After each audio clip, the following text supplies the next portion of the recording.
got a big drama day today. We do have a big drama day. There's a lot going on. Sometimes I get skibidi on the mic. But we have a big drama today. We have a big drama. Last time I streamed, we were talking about Minecraft drama. We were talking about Wilbur Soot, talking about GeorgeNotFound. The same day that I had streamed, allegations had come out about GeorgeNotFound from Caitibugzz, okay? Big allegations. Now, immediately, everyone on Twitter believed her. Some people said she's a lying, which I think is irresponsible, even given what's happened recently. Some people said she's 100% telling the truth, which I think is also irresponsible, okay? Both of these things, both of these extreme opinions, I must speak out against. Well, I'll tell you guys what. GeorgeNotFound responded, and it's exciting. In my professional, personal opinion, based on what he said, I think it's very possible she lied. I do. And it's not just about what he said, it's also about her response after the fact. I think he may have beat the allegations. I think that, I think she may have lied. I think it's extremely likely. Hate it when false allegations are levied against POC creators. So do I. Which is why I'm going to dry scoop some G Fuel real quick. This is a big scoop. This is big. Ah! Oh! I'm ready to stream. I'm the goat of allegations. Okay, we're gonna start with a little recap, okay? We're gonna start with a little recap. Allow me to close on my gay tabs. We ain't never not the Rizzler, so baby, rock me closer. In the back skibidi toilet. Okay, Caitibugzz, small content creator, not a huge following. She accused GeorgeNotFound. She is 19 when the incident she claims happened. She was 18. And essentially the allegation is she went to his hotel room and he fondled her. He stuck his hand up her shirt when she didn't like it. She got assaulted basically. And also that he gave her alcohol when he knew she was underage and he was fine with that. Okay, that's the allegation. Now George said he would respond the other day, but everyone on Twitter has been on this guy, and I do mean everyone from the MCYT community. I have seen so many tweets about this dude. For example, there's one I can't show, but I have it, you know, on my list of of tweets. There's one that's literally just him and Dream's like address. It says Dream's name and then George and his name and then their address in Florida, and is wishing for them to begin to cough. I've also seen an abundance of tweets saying they hope he dies, like a ridiculous amount saying they hope he's dead because of what this girl said. Now, just because people are saying that doesn't mean that, you know, he's not guilty, but I think it is worth noting people are taking this allegation very seriously, wishing death on all these people. They are completely believing it 1000%. And I find it interesting. I find it very interesting. So I think it's important for us to actually watch George's response. It's half an hour. I've already watched it. And I think it might be a bit of a game changer for some people. Now, I will say, this response does not have an abundance of screenshots. It is his story with some circumstantial evidence. I will say it is more compelling than what Katie has. And I will also say that Katie's response was extremely worrying as far as her credibility, which I will get into after we watch this video. All right. Hey guys, I want to start off this stream by saying that this stream is completely demonetized. I've turned off ads. I've turned off donations. However, I cannot turn off subs, but just don't sub. But regardless, any sub money that is generated during the stream, I will donate to charity. In this stream, I'm going to be talking about some very serious topics, including assault, abuse, and things of sexual nature. So if any of these are triggering topics for you, please be aware of that and be cautious. Recently, a streamer named Caitibugzz went live and told a story involving me about assault. So in this stream, I'm going to be addressing it. I was originally planning on doing this all live, and that's why I originally tweeted saying that I would be live the day that it happened. But I simply did not feel comfortable doing it live and needed to make sure that I had all the details in place, and just wanted to make sure it was all perfect as it happened. I'm really glad he did this because I think if he had actually live streamed, that could have been a disaster. Because imagine when you're trying to respond to an allegation like this, right? Whether you're guilty or not, you have thousands of people in your chat. Some of them are saying you're innocent. They're hyping you up. Some of them are calling you a horrible person. You can't really ignore that if you're live, right? Also, when you're live, it's harder to be concise. It's harder to get your story straight and be in order. And when I say get your story straight, I don't mean like in a sense that you're lying and you need to, you know, compile your lies and get them straight. Rather, what I mean is just that, like, in a live format, there's a lot that can be up to interpretation. If you can do it in a not live format, your response is going to be way better. It is. It's going to be much more concise. It's going to be much easier to follow. You can plan it out. You can pull every single screenshot you want instead of having to scramble around on a live stream, right? And so I think doing a video is much better. Like doing a video is much, much better, which he did. This is a stream, obviously, but he says here he's going to play a pre-recorded video. Rushing out a response is never the thing you want to do in a situation like this. There's a quote that I think people should live by when it comes to allegations, and that quote is, "Nobody ever wished they responded sooner." You know, like if an allegation is made about you and you only you respond a year later, obviously that's excessive. But like responding within the first like hour to an allegation is probably a bad idea. Like probably a really bad idea. I think if you're accused of this and you're innocent, I think best case scenario is you look at the allegation, you get offline for a few days, you let tension settle a bit, and when people have a more clear head, you release your response. So today I sat down, talked straight into this camera, laid out all my thoughts, and then essentially just edited out the blank spaces where I was sitting here thinking about what to say, and then also added some screenshots for context. And I'm going to be playing that video now. I'm going to be telling the whole story, so it might not seem like everything is completely relevant, but I do need to tell the whole story for it to make sense and to fully inform you guys. So please watch the video in its entirety before forming opinions, as this is very important. Finally, before I play the video, do not send hate to Katie. That is not the goal of this, and I do not want you guys doing that. So let's... And to be honest, she's not really getting that much hate. The response to this has been crazy. Essentially, after him telling the story of his side, everyone's response is to say, quote his video, and then be like, but Katie said this, therefore you are wrong. Like, they instantly believe her and don't believe him. Why? Because I think they're bloodthirsty, honestly. I thought it was out of a... I thought people believing this woman, for the most part, was out of, like, wanting to do the right thing. To an extent, it is. But a big part of it also is that, like, there's a subset of MCYT that hates GeorgeNotFound and hates Dream and are just looking for any excuse to go after them and destroy them. Like, these people are so bloodthirsty to watch these guys' careers fall apart. Like, absolutely. I mean, if you look at, you know, certain accounts, there's this account called Robbo Never Dies that every single time this shit is going on is tweeting stuff like this. We'll get into the Dream part here in a second. He says, Cantu asked Dream about him covering up for George. Dream's response was to post an edited video of Cantu, which cut out that part in particular to make Cantu look insane and ruin his career. Okay, Nicholas Cantu, by the way, was the guy inside of the was the guy inside of the Uber with Dream. This kid is insane. This kid is kind of crazy. I'll tell you right now, your Australopithecus Cro-Magnon rock stupid. Your Down syndrome. I don't give a... You do not understand that your literacy level needs to be brought up from the Mariana Trench. This kid is funny, by the way, but like, if anyone from the Minecraft community said this, they would be canceled. If Dream said this, his career would actually be over.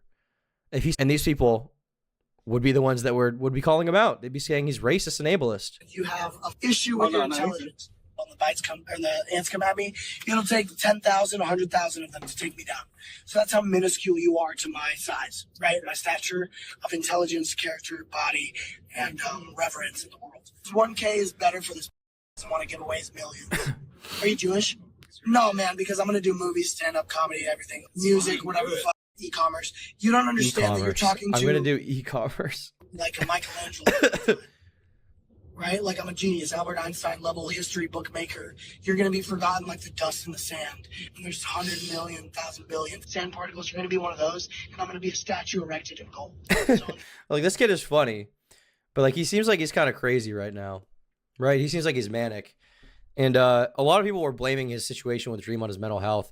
By the way, the situation with Dream, I believe, is that he like, punched Dream. And then he went on to, like, argue with the Uber driver and called the Uber driver, like, a loser. Can you fight? Oh, of course, yeah. Tyrell, I apologize. Oh my God, I'm good. I know, and I'm sorry for I met him tonight. But yeah, you get on the video now. Thanks for watching. Cantu Network on all socials. Like brutal marauder. I'm not. With the Cro-Magnon thing, he was saying that to the Uber driver. By the way, he was saying the Uber driver's just trying to drive him home. So this kid is crazy. But these people are like desperate to defend this kid for whatever reason, despite the fact he called Dream a pedophile. Cantu asked Dream about him covering up So for George, and Dreams Response was to post an edited video of Cantu, which cut out that part in particular to make Cantu look insane and ruin his career. George is attempting to do the exact same thing to Katie, belittling and flipping blame onto her and her friends to make her look crazy and untrustworthy.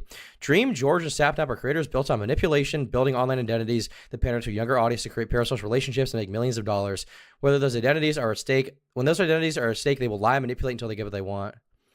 I don't even know what all of this means. This is a bunch of gobbledygook. Dream, George, and Sapnap are creators built on manipulation. What does that even mean? They make Minecraft videos, building online identities that pander to a younger audience to create parasocial relationships and make millions of dollars. That's just called being a entertainer. They make videos that people watch. What the does this mean? You could say the same thing about Markiplier or PewDiePie, but you're not, because it's not Dream and Sapnap and GeorgeNotFound, who you hate for some reason. I don't even know why. If I had to guess, it's because you're a failed content creator that nobody gives a shit about. And that's the case for a lot of these Twitter accounts. You'll notice they are a lot of the people that really hate Dream are like failed YouTubers who never made it. They are, like, literally all of them. They can barely pull like 5,000 views on a video. Robbo World Tour, 200 likes. Nobody cares. Literally nobody cares. Join the Robbo Cord. 90 likes on that. 150 likes. As soon as they tweet about Dream, literally hundreds of thousands of likes constantly. I think it's true what these people's motivations are in particular. But we're going to keep watching this. Play the video. See you later, guys. Okay, so this is my side of the story of the 2 times that I ever interacted with Caitibugzz in real life. So the first time that I met her, it was in Dream's hotel room at VidCon. To give context about Dream's hotel room, essentially, it was a bigger room than average. It's not just a bed in a room like a typical hotel room is. Essentially, it's there was a living room, there was a table, and the bedroom was kind of separated from it. And for this reason, we used his hotel room essentially as a place where all of our friends could hang out in. VidCon is a 4-day-long event, so we actually used it quite frequently throughout these 4 days. And we had creators, friends in and out of this room throughout the whole event. Now, the first night that I actually met Katie, I was with Dream in his hotel room. And Dream was in a group. He's not 30. He's 26 or 7, I believe. He does look young, though. Yeah, he's 27. He's not 30. But if it was a woman, I would say 30 because she's hit the wall and it's over. 5 other people. These 5 people included Caitibugzz, her best friend, and 3 other of her friends. Now, these 5 people, they were at an official VidCon after party, and they wanted Dream to go meet up with them and hang out with them. But Dream actually didn't want to hang out with them, and the reason is because at the time he was wearing his Dream mask a lot, and he felt uncomfortable wearing it because it's the whole mask on your face. So he just didn't want to go to the party particularly. He even suggested that they shouldn't come because he was assuming that they were having more fun where they were. They reassured him that that wasn't the case. They were bored and they wanted him to come. So now these 5 people are trying to come to the hotel, but the problem with that is, to get into the hotel, you need to have a VidCon creator badge. And only 2 of the people in the group chat actually had this badge. That was Katie and her best friend. So eventually what happened is Katie and 2 of her other friends came to Dream's hotel room. This was my first time actually meeting them in real life. I didn't even know who they were before meeting them. Hello, and then we essentially just were playing drinking games in the hotel room. We were just having fun, talking with each other. Nothing crazy in particular. Now, one thing Katie said retrospectively, looking back at the scenario, is that I was flirting with her throughout the night and that she was uncomfortable with this because of our age difference. At the time, she was 18 and I was 26. She actually assumed I didn't know her age because she had never said it. But then later, I had actually DM'd her on Instagram. And because of this, she says that it is confirmed that I know her age. To give some context to this scenario and to why I didn't know her age, my perspective of things is that I am with people. By the way, her saying 18 was basically, she didn't hardcore say he was a pedophile or anything, but she basically was saying, like, I was young, I just turned 18, I was still a kid, and he, like, took advantage of me. That was, like, her claim there, basically, right? That are over the age of 21 in a scenario where we are doing things that people that are over the age of 21 are doing, like drinking. And also the people that came from an event where they had very heavy security. This was an official VidCon, and with previous VidCon after parties, I even had problems getting into these events. There was one time where they didn't let me in because they couldn't confirm the legitimacy of my UK ID. They said they weren't trained to look at foreign, so they didn't even let me in despite me being 26 at the time. And also, since Katie's stream, I've gone back and reviewed texts from the time, and there was actually a picture where it was shown that they had this 21 plus wristband on one of their wrists. So from my perspective, it's a bunch of 21 plus year olds hanging out. Which is like a perfectly valid explanation, no? I feel like that's a perfectly valid reason to think she's 21 at least. I don't think her being 18 versus 21 is that big of a deal, but if it is a big deal to you, I mean, this is very interesting. Now, it's also possible he didn't even think about it that hard. He just assumed they were 21 when they showed up because, like he said before, they were at a party, you know, that was 21 plus. Then they came along. Security was kind of tight. They're drinking. Realistically, when you're 26 years old and you're a YouTuber in this space, in the Minecraft space, it's expected that you have I'd say a high degree of conduct, that you're, you know, being careful, right? And so I think if he was a YouTuber, or if anyone was a YouTuber, right, who's in the Minecraft space and is this famous, and they know that someone 18 is drinking, they're probably not going to want to be around them because they know how that can look, regardless of what happens after the fact, right? It just looks bad. No reason to think otherwise, other than her Instagram bio, but I just didn't see it. But anyway, nothing actually particularly happened. And I think that's a valid explanation, by the way. Because sometimes when someone I know messages me on Instagram, I don't look at their bio. I just look at the message. This first night that we were hanging out, everything was very friendly. We went our separate ways, and that's the end of the first night. And then the second time that we hung out was the next night after this. So we wake up the next day, we do VidCon stuff. After we're done, that's the final day of VidCon. So VidCon is now technically over, but we have one more night in the hotel before we need to leave the next morning. And actually at this point, I actually had a friend that I had only known online meet up with me for the first time. And the whole time I'd known him, he lived in a different country. Her crying in the video was enough for me to know something was up. It was so forced. I mean, in fairness, if someone was legitimately assaulted, wouldn't you expect them to cry about talking about it? Like, come on. To be honest, I'm torn between if she knew she was lying or if she was like convinced by some friends that she went through something that didn't actually, you know, go down the way she thought it did. The impression I get from George's side is that it's a sexual interaction she regrets. She notes, and that kind of lines up with some things she says in her video, because in her video, she says something to the effect of, I was a virgin. This is my first time touching someone, right? And now he says, you know, basically she regrets it after the fact, despite the fact it was consensual at first. And so that leads me to believe that if his story is to be believed, then the reason she did it, the reason she was mad after the fact is because, you know, she got felt up. She liked it at the time. And afterwards, nothing really came of it, right? It was from a guy that, you know, wasn't with her. They weren't dating. It didn't go farther than that. She regrets how he coerced her. Well, we don't know that he coerced her is the thing.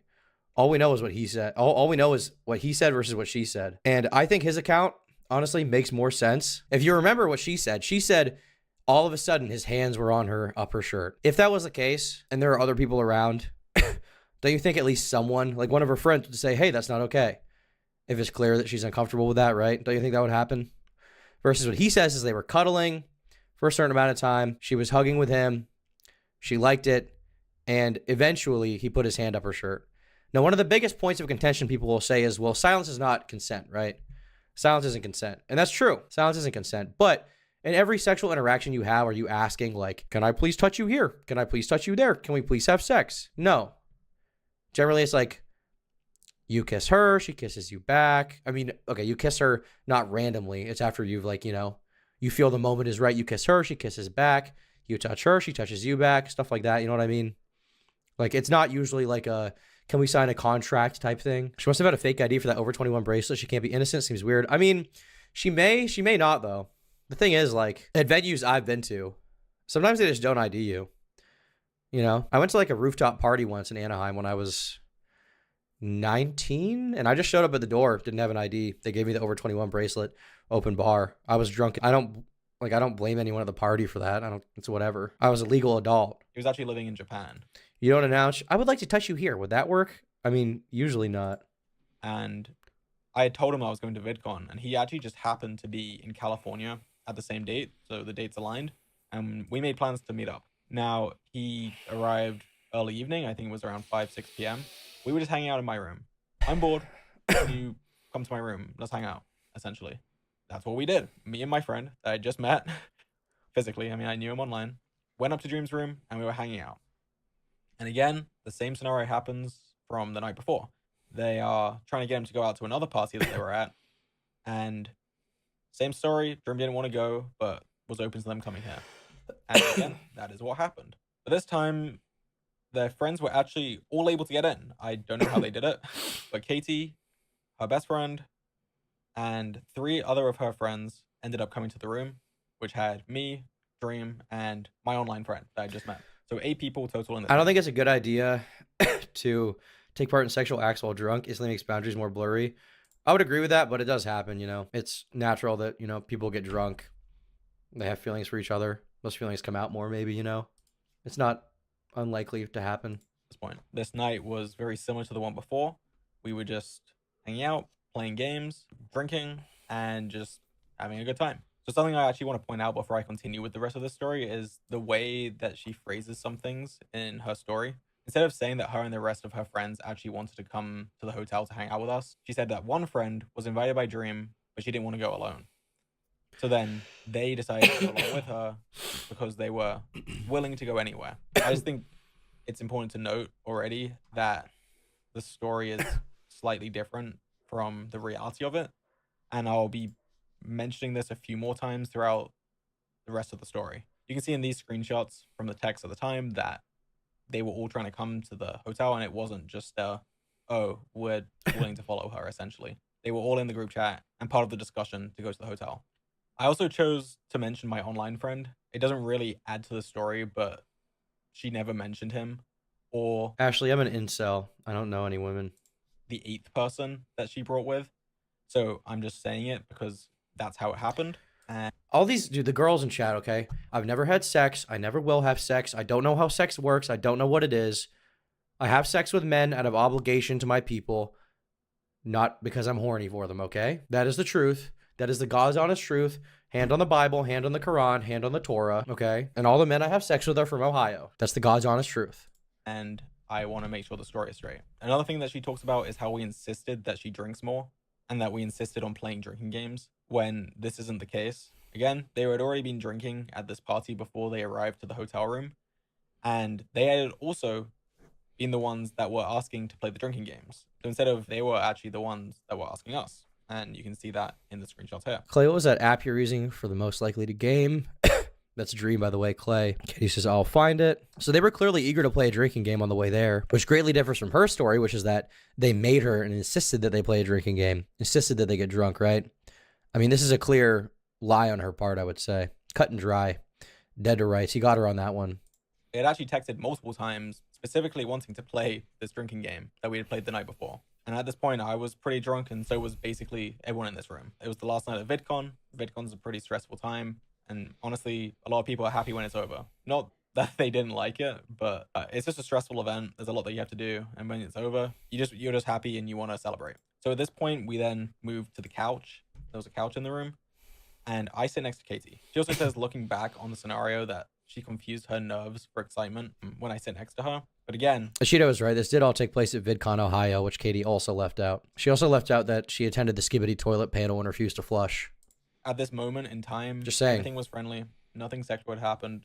I'm just literally sitting next to her on the couch. And during this, she was laughing, smiling. She gave no indication that she was uncomfortable with me sitting this close to her. She also mentions that she was thinking about my age and that I was a lot older than her. Again, she was 18 and I was 26 at the time. And again, to clarify, I actually didn't know how old she was, despite her claiming that. Okay, so to be clear here, this girl is of legal age. According to him, he thought she was 21. But regardless of that, even if you take that away, she's of legal age. So this idea that there's like grooming or pedophilia going on is just ridiculous. It's just wrong. You can't groom a legal adult. You can't. I did, just because it was in her bio. And it was clear to anyone there that she was not uncomfortable with me sitting next to her. And eventually, 2 of the people that came to the hotel room left. So then it was just down to me, Dream, my online friend, Katie, Katie's best friend, and Why does he have small hands? 6th mutual friend. Am I wrong? Does he have small hands? I'm just wondering. Next, she says, this is a quote, resorted to playing games on her phone to avoid the awkward situation. Now, I just don't see how this is the case. She's implying that she is using her phone to essentially escape, you know, and such an awkward scenario that she's in. But that's just not how it happened. And The thing I don't understand about that as well is like, couldn't you just leave if you're uncomfortable? It's not like these guys are like trained fighters.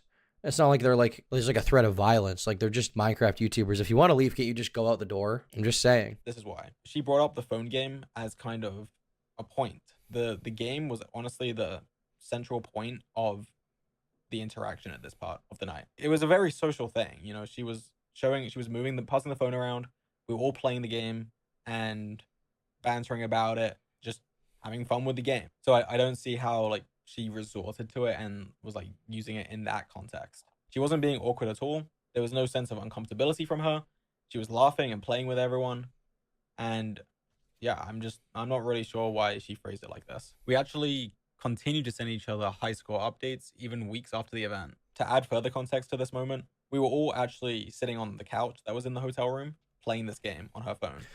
And during this, me and Katie were at the far end of the couch and we were cuddling together. We had been cuddling for, I'd say, around an hour at this point, playing the game, talking, and just having fun.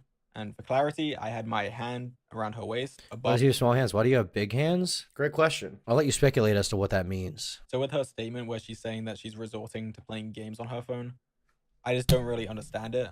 And I think that the picture that she's painting is really dark, when in reality, she seemed very happy with the situation, was having a good time.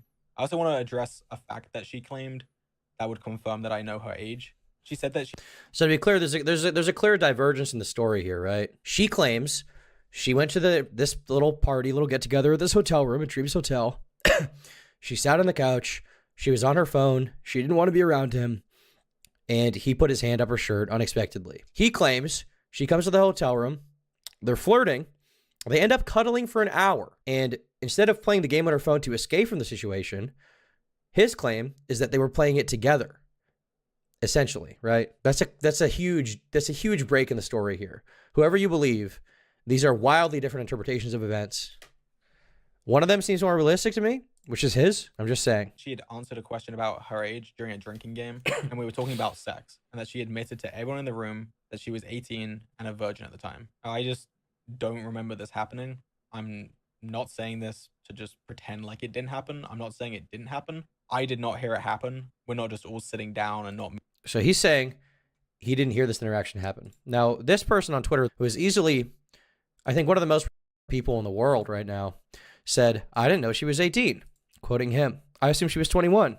I didn't know she was uncomfortable. She didn't indicate she didn't like it. You never asked. You never asked her age. You never asked if you could touch her. You did not care. She was drunk. You took advantage of it. Now, this person wasn't there. This person does not know what happened.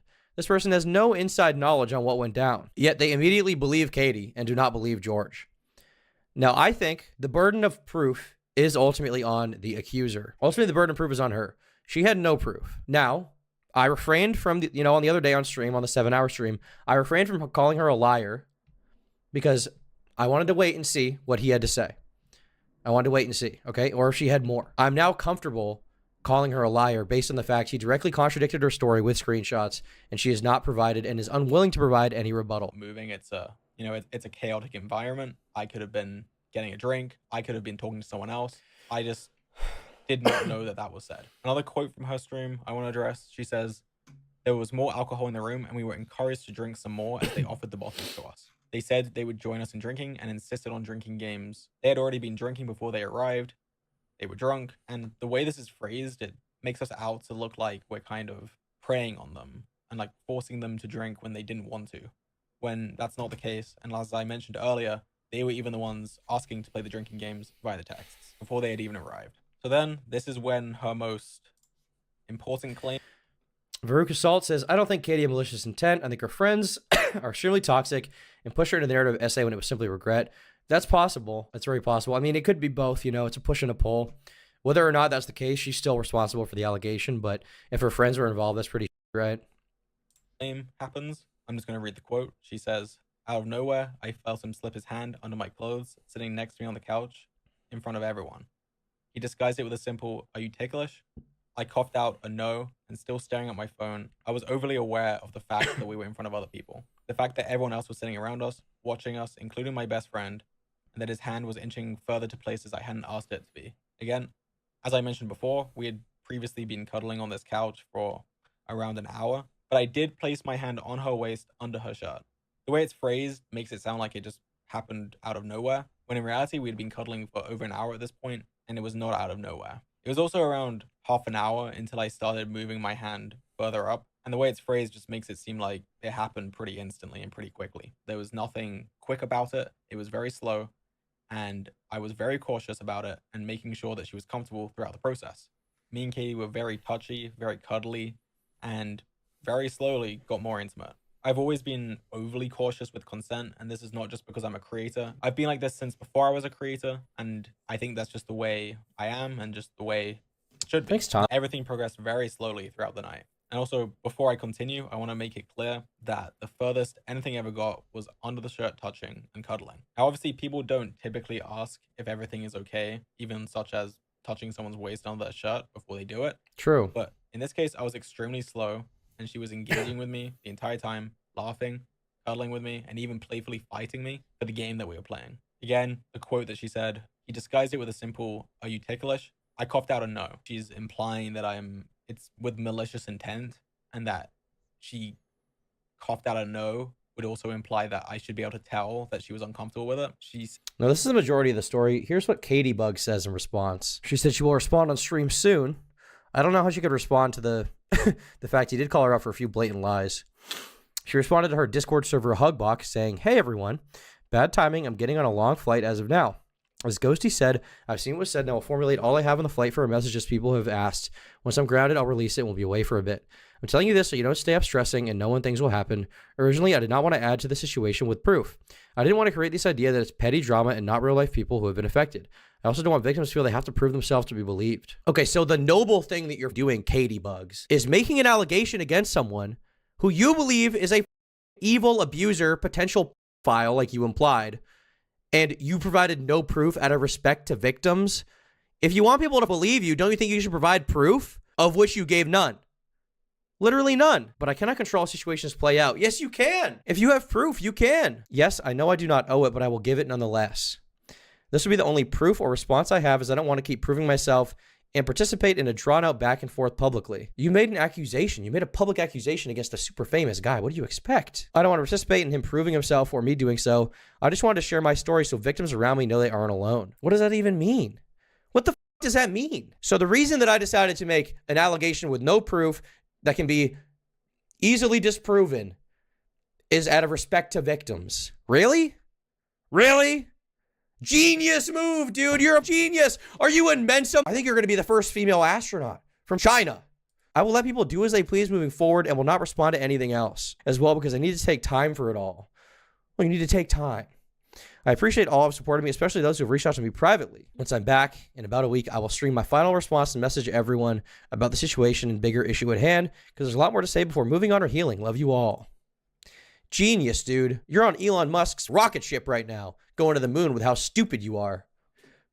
I waited. I literally waited. Like, you better have some really dead to rights proof, because he caught you in some big lies. He caught you in some big lies with the screenshots. He did.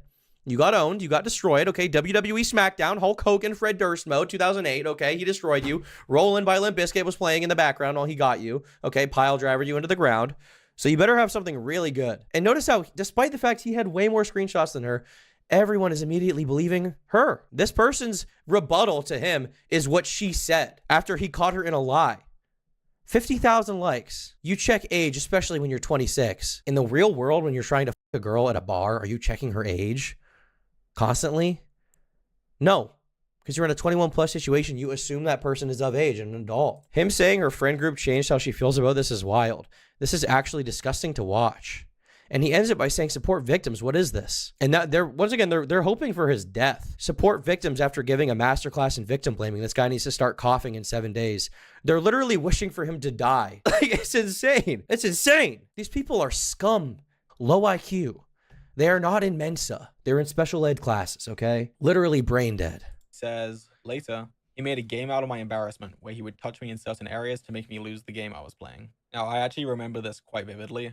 I remember she was playing the game and there were parts where it would be very easy to lose if you were distracted. And she's right. I did do that. There were points where she was playing the game and she was at. Like, look at this rebuttal. Just remember something from Katie's story. I will quote her words. Before the incident, I had answered a question about my age. We were playing a drinking game about sex, and I admitted to everyone in the room that I was 18 and a virgin. Didn't know her age. In the video, he literally says that he didn't remember her saying that, or it didn't happen. Either of those is true. And then this person says, well, isn't that convenient for him? Yeah, isn't it convenient for her, though, that she would say that so he would immediately know? I'm just saying. Why is the standard that you immediately believe the accuser? Why? I'm not saying you have to call her a liar. But maybe when she's proven to be a liar in some aspects of the story, you should doubt her credibility, which I am doing. But these people are so emotionally invested in ripping these people's careers apart because they're mentally ill. They're insane. They're nuts. There's something wrong with them. At a point where it was easy for her to mess up, and I would, for example, tickle her or like squeeze her. When I did this, she would laugh. She would turn around. 18 is an adult. Yes, 18 is an adult. And that's the greater point. She was a legal adult. She was an adult. Who cares? Smile at me, or she would play fight with me because I had just made her lose the game. She also says how. To be fair, are the Minecrafters just sewing? They've been a part of this cringe since the beginning when it happens to someone else. To an extent, yes, but that doesn't mean you should cheer on false allegations. Bro, she just came out of high school.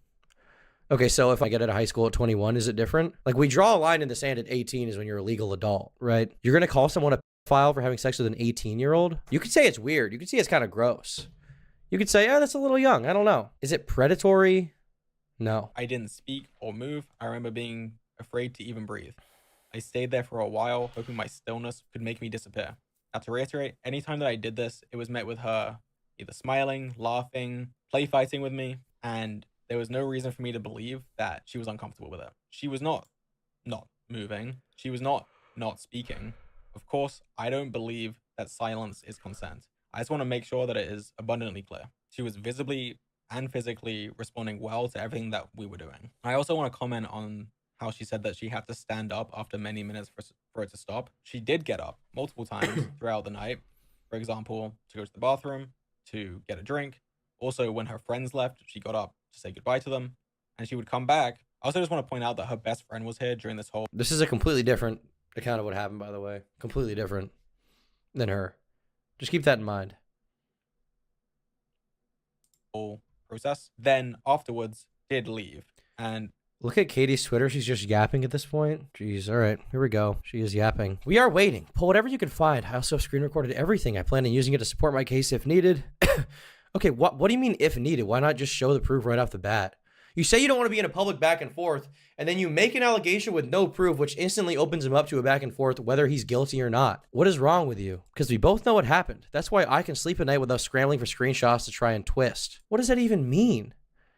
That's why I can sleep at night without scrambling for screenshots? If you're falsely accused, should you not scramble for screenshots? That's why you're scared, because me and every other creator knows the truth, and you do too. That's something you have to live with. Just get the evidence. Why do you have to write poems about this? Yes, I was naive, but I have room to change, to grow up. 8 years exactly. When I'm your age, I'll be 10 times the person you are. You will always be the 27-year-old still acting like a child. Really? I'm not scared of you anymore. I've been waiting so long to say this, but you're a coward. Goodbye for now. All right. So she uploaded apparently proof. She says, for now, goodbye. We're going to finish his response and then we'll read this. I think it is important to note that she made the choice to stay behind for many hours more. And as I mentioned before, she did get up, say goodbye to them, and came back. We were even talking about staying up to wait until 27-year-old hanging out with an 18-year-old is a creep. I mean, it's a little weird maybe, but once again, like, he claims he thought she was 21. So at that point, you just have to choose to believe whatever side you want. And given the facts that he has shown a lot more evidence than she did, right? Given the fact that he has caught her in a few lies, it's kind of tough. Why is no one talking about the friend allowing her to drink illegally with a bunch of 20-plus-year-olds? I mean, that's worth questioning. 11 a.m., which was the checkout time of the hotel. Since it was the final day, we were like, oh, I don't know, go to sleep for a few hours, might as well just stay up. But that's not what. Someone says, like, why is an 18-year-old drunk? Are you just like a child? Like, have you been to college? Do you think all the 18-year-olds are sober until the day they reach 21, at which point they finally have their first beer? Like, come on. Ended up happening. And it's at this time that Katie says that, this is a quote, I went to leave and the older guy then decided to leave too. This is phrased in a way that makes me look kind of creepy, to be honest. She's basically saying she left, so I decided to leave too, which is not the case. what actually happened is Dream had decided he was too tired and was going to bed. So the night was over and we all left. She then goes on to tell a story about the elevator and how I joked about it being broken to try get her to go in with me. So Katie actually had her own hotel room on the same floor as Dream. So she actually didn't have to take the elevator. She walked me to the elevator when she didn't have to and said goodnight to me, which was nice of her. I did joke with her about coming in the elevator by pretending that it was broken. I went into the elevator, the doors closed, and I would press the doors open button to make it open again. I did this a few times, and she didn't go along with it, which... Why is he British? Well, that's the reason why he's obviously guilty, right? Because he's British. This is the thing I said with Wilbur Soot, too. Like, no matter what they say, they're still British at the end of the day, so... You know, they're basically guilty of whatever you can possibly say about them. They literally have thousands of children in their basement. Every British person. At least we don't have school shootings. If you live in a country where you can't own a gun, you're guilty. I want to hit George up, but I might be too old. I'm 19. Base, dude. Respectfully took, obviously, and ended up just going down to my room. So yeah, she didn't have to take the elevator, yet she chose to walk with me to the elevator to say goodnight to me, which I think is interesting given how she's saying how she was so upset with her. But also I think these comments are her looking back on the night and not her actual feelings at the time. And that's essentially the end of the story. This is actually the last time I've seen her in person was just as those elevator doors closed. We messaged for a bit after through Instagram DMs and Snapchat. And the way that we talked to each other was always pretty banterous. For example, after the first night that we hung out, but before the second, she'd actually texted me and said, "You better not be in Dream's room tonight or I'm going to shoot your leg." Obviously, she's not going to. So she's like flirting with him about hanging out. She's like, can't wait to see you, teehee. Shoot my leg. It's just, we're just messing with each other. And I'd actually responded to her and said, well, guess what? I'm actually here right now. And yeah, after this, we texted for a bit, sometimes daily. Sometimes we would take a few days break, even a few weeks at some point. And at some point after VidCon, we were actually both in London at the same time. And she let me know this through her DMs. Now, I will say she didn't come out outright and say, I'm in London. She kept talking to him all this time after the fact? Like consistently having conversations? Like friendly conversations? Like if you believe someone assaulted you, you keep messaging them being friendly for like months after the fact. That's kind of weird, no? But... And I know her claim is like, okay, well, you know, at the time, I consider myself lucky, even though I had negative feelings about it. But if you did consider yourself lucky, but you had negative feelings, why would you keep messaging him regardless, right? It doesn't really make sense. Grow your old hair back, put on your balls. Based. Why would you want a risen 18-year-old? Is this guy a masochist? I mean, they're pretty stupid. I would agree with that. Please tell me about the hostages you keep. Dude, what's wrong with you? What's up, Seth Cintac, my Hyperborean brother? She did say that she had gone to a place that was Wakanda, known to be a London thing. And I commented on that and said, and asked what she was doing in London. And just to clarify, we did not meet up whilst in London, nor make plans to do so. She was always extremely friendly to me. I was friendly to her. And honestly, I was very shocked to hear her say the things that she did say during her stream. When I first opened up her stream, it was after she'd already streamed it, but not long after. So people hadn't yet made the connection that it was relating to me. And when watching it, I was like, I was actually interested. I was thinking, okay, what's this going to be about? And then when she started saying more and more details, I realized, wait, this is about me. I was very, very confused, very shocked, and didn't quite know what to think, given I had no impression of any wrongdoing throughout this whole relationship that I had with her. None at all. Like, it was, if anything, it was the opposite. I thought we had a pretty good relationship, despite the biggest surprise is that George isn't a gay Twinkie. I mean, he may like women, but look at the pigment, bruh. fact that we actually hadn't talked in a while. I thought if I had seen her in real life again, everything would be fine and we would be friends. It was actually around this point, after VidCon had finished and we were messaging, that I found out her age. And since then, I never pursued anything going forward, and I essentially stopped messaging her. Her last message to me. But once again, the idea of this is just ridiculous, of this being a problem, because like she would have been 18 anyway. So when he phrases it as like, I found out her age, you would think that means he found out she was like 16, right? But like she was 18. She's 19 now. She's an adult. All right. What's her statement? For now, this is what I have to say. He admitted to touching me, that I was drunk, that I verbally didn't consent. In my mind, the conversation is over. He said silence does not equal consent. Yet, 1, never got verbal confirmation from me. 2, chose to move to sexual act on the couch where everyone was hanging out without asking. I don't know how those two facts coexist. How can I consent when there was no question? How can I consent when drunk? Well, you can consent to something without having a verbal conversation. Like, once again, like, would you like to engage in coitus with me at this moment? Would you like to engage in sex?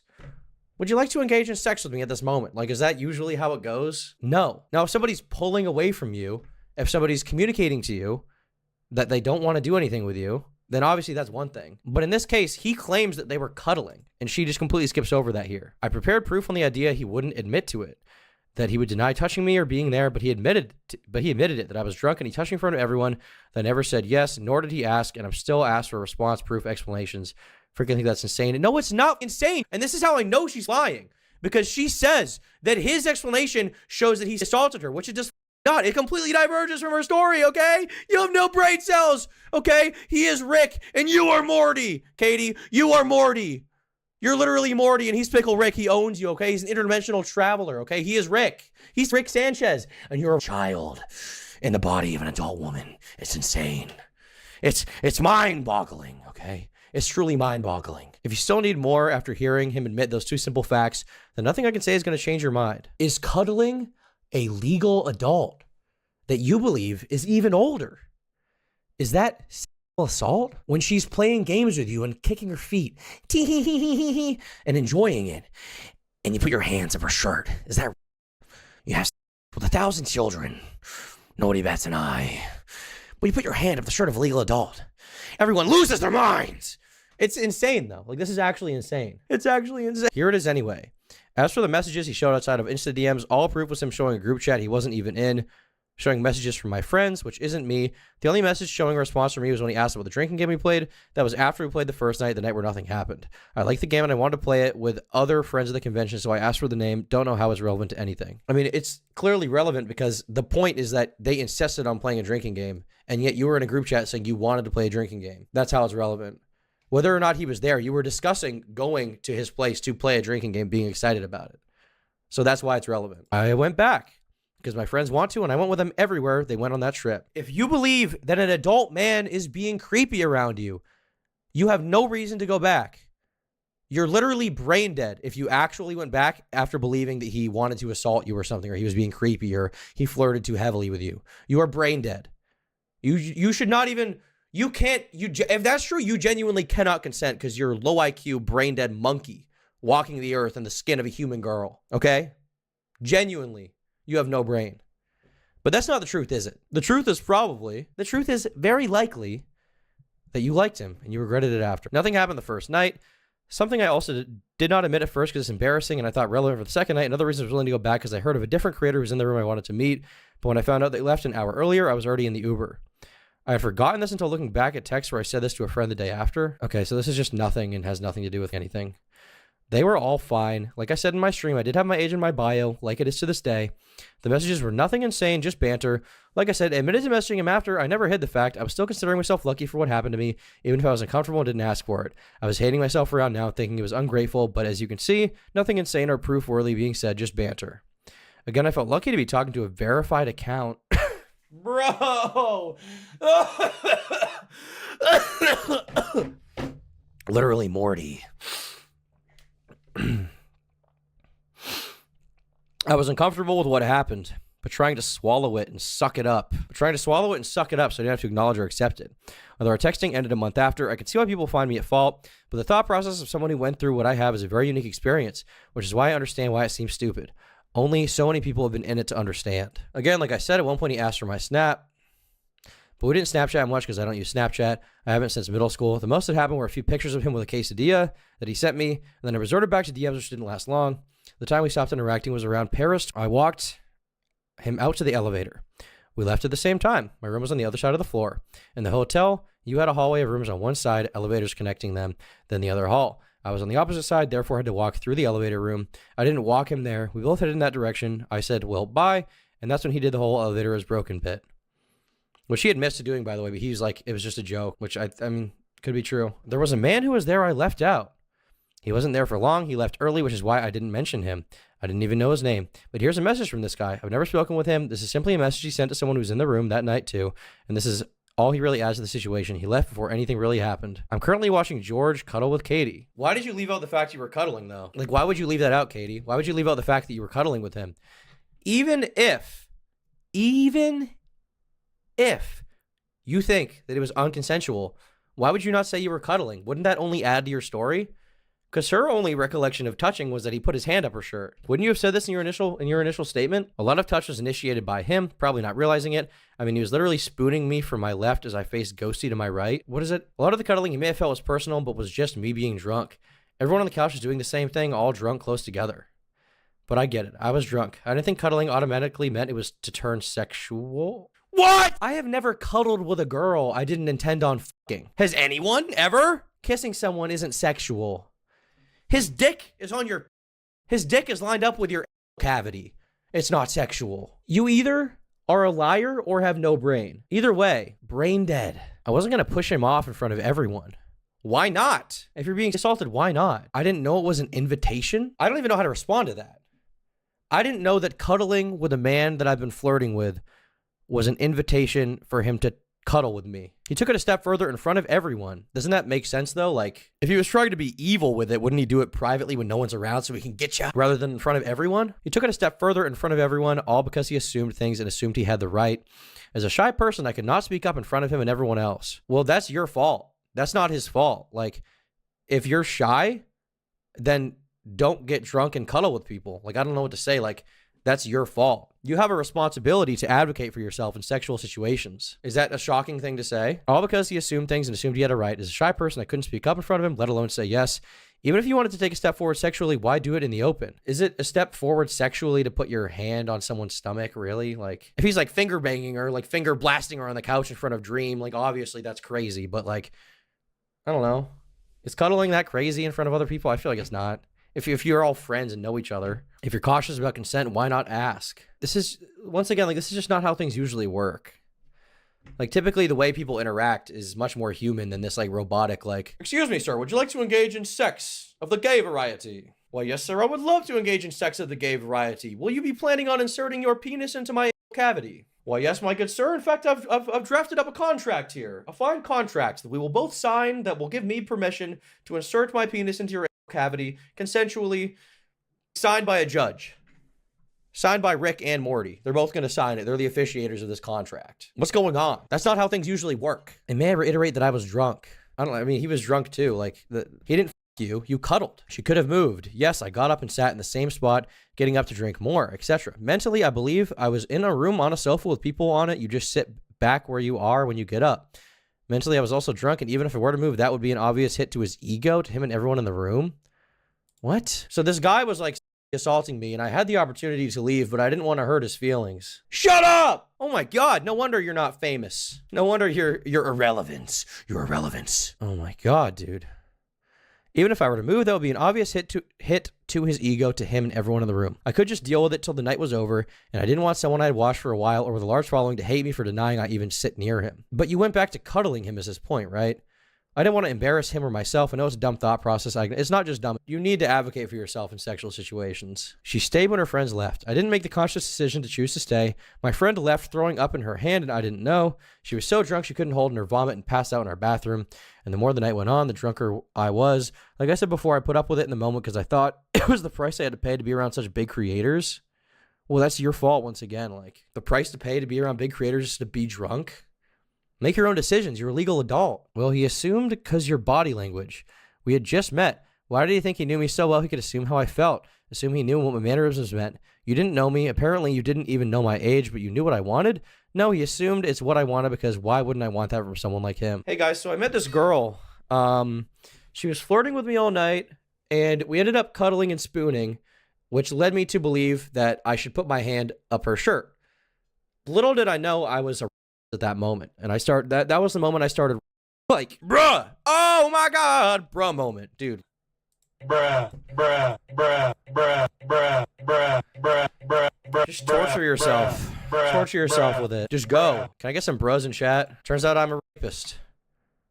Bruh. Like, dude, You have no brain. You literally have no brain. She's putting thoughts in his mind as well. She's putting intention in his head that he's is never expressed. Any laughing I did with your hand under my clothes was out of nerves because I didn't think cuddling would result to that. You didn't think that cuddling a guy would result in him touching you? I mean, if you're cuddling and he immediately takes his dick out and just shoves it in your through your jeans, through a hole he ripped with his Bowie knife, like that's one thing. But like a natural progression from cuddling is like you touch someone's skin, you touch their stomach. Like, is that crazy, dude? Because I've never been to a guy's hotel room, never done anything sexual, never expecting that cuddling meant what it did. I didn't know if this was normal or not. You touched me for the first time. And this, her harping on this over and over again, how it's the first time, is why I feel like his story, his explanation of it being more out of regret than anything, makes a lot of sense to me. Because she's harping a lot on the fact she'd never been touched. This is her first sexual experience, right? And so the first time she ended up cuddling with a guy, it ended up being a guy she regretted doing it with. That seems to be the case here, clearly. In my opinion, GeorgeNotFound pretty much cleared his name here. Given everything she's written here, there's very little she could say, very, very little she could say to make her seem in the right. Let's see what else she said here. You're a grown man who knows better. Better than what? Better than to think that you can't cuddle someone? Why do I have to be strong and pull away or stop? It's my fault because I was asking for it, hinting at it. I should have known. But never his for not being able to ask a simple question before doing it. At his age, silence can be consent. A head nod is silent confirmation. In order for confirmation to happen, it needs a follow-up question, a question that was never asked. And how is a drunk person supposed to consent? You think I was in the power to consent to a 26-year-old man to touch me because I laughed? But he was drunk too. Personally, when I'm drunk, I don't stick my hand under people's clothes on a couch in a room full of other people without asking. But that's just me. Honestly, it seems like she's more upset that she let him do this and was happy about it. And then afterwards, people talked about it and she felt like a slut or something. That seems to be more of it. The more I read this, because she keeps going on about like it was in front of other people. Well, it's not uncommon for that kind of stuff to happen in front of other people. Like you go to a bar, you meet a girl, you end up kissing sometimes in the bar around other people or outside the bar with other people. It's not that crazy. Everyone in the room could verify she was uncomfortable. My text the day after. Hey, I want to make sure you're okay. I didn't like the way George was so touchy and blank told me about the shirt thing, and I just want to make sure you're all right. Yes, I'm okay. It was definitely a bit weird, but I was drunk, so I didn't feel like doing anything to stop it anyway, and it's over now. Well, that's actually, this is the most compelling thing she's posted so far. This is from that day. Maybe, bro, I have no clue. Like, in the moment, I was chilling. So in the moment she was fine, I'm thinking back on it now, I'm sweating a little bit, like, damn. Especially after verifying he knew I was 18. How do you know that he knew you were 18, though? And also, I don't know if I was chilling in the moment because I was drunk. I don't know. I have to ponder on it or just forget about it because it's over with. This is the most compelling thing she's posted so far. Literally the most compelling. But everything she's communicating here still shows that in the moment, he had no reason to think anything bad was going on, right? Even with these DMs. At least here, we know that she did feel uncomfortable, like, shortly after, right? Based on what happened. She regretted it. But, I mean, here she says, like, in the moment, she never communicated to him. She was uncomfortable. Basically, he had every reason to believe he wasn't doing anything wrong. I don't know how I'm supposed to verify that he knew she was 18. Brody, chill the f out, bro. After verifying I was 18 and first to a question I answered during a drinking game, I will explain later. We already know about this, I guess. Of course, I played it down their responses at the time. I was embarrassed. I wanted to seem cool because I'd never been sexual with someone. How was I supposed to know what it was supposed to feel like emotionally? Was I nervous and uncomfortable because I didn't want it or because I was inexperienced or because I was drunk? I didn't understand what I felt, but I knew it felt off. And the friends in that room were some of the last people I came out about how it affected me because I was embarrassed at my inexperience, embarrassed at the fact it was out in the open, scared to react when it happened because within it, any reaction I showed had an audience, as he made his move in a room full of people. But let me remind you that their initial gut reaction by simply being in the same room and seeing the situation was them messaging me the next day worried, asking if I was okay, before they had talked to me about how I felt. They felt gross. Even if they felt it was gross, that doesn't necessarily mean anything bad happened. That could easily just be, that could just be because they felt like someone who's 26, someone who's 18 cuddling is kind of weird. That could be it. And that's like an okay feeling to have, I think. You can think it's weird. But to imply that he like is creepy because of that or like did something wrong, I think is dumb. And the first post in this entire thing really is the biggest one that was important to me. Because you're right, silence is not consent, but silence can be consent. There's other ways we can communicate than like saying this out loud. You know what I mean? Okay, I gotta finish this one. I'd like to mention another girl I didn't mention because like the other guy, she left really early into the night. I'm admitting I didn't mention her because she only tagged along one night and didn't do much. I also didn't know her too well, but she was friends with Clay and the girl talking to him. Clay is a dream, by the way. I haven't messaged her since that night until today when she reached out. Here are her messages about to and from that night. Her message to me today and a screenshot of the group chat with just Clay in it. My bad, I'm getting gassy on stream real quick. Okay, I'm like watching his stream for the first time right now and losing my mind because the photo he thinks is you is my hand. It's clear that she sent the message in the chat, obviously it being her hand, no room for confusion on it being my hand. And once again, he was not even in the group chat to see it, only Clay. And even if he had just assumed we were all 21 because one of us was, all these assumptions would have been cleared up pretty quick with a question.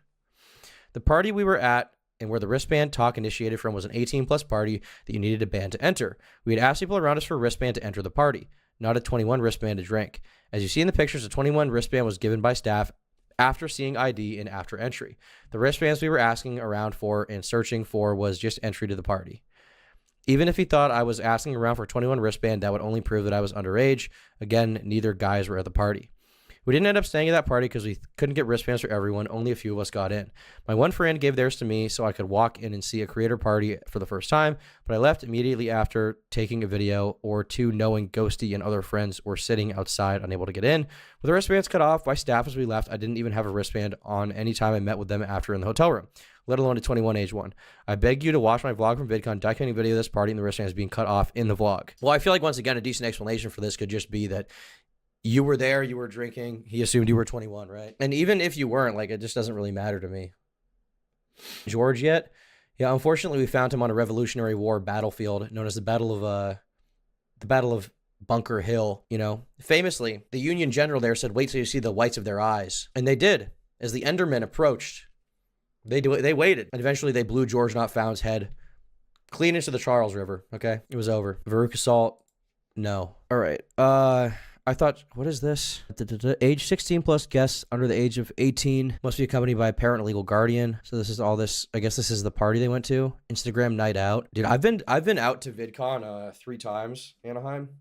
I've never once desired to go to the VidCon events. I think this year is going to be the first year I go to the convention because I'm going to go and get friendly with the creators there. I'm going to be friendly with them on camera with my mic.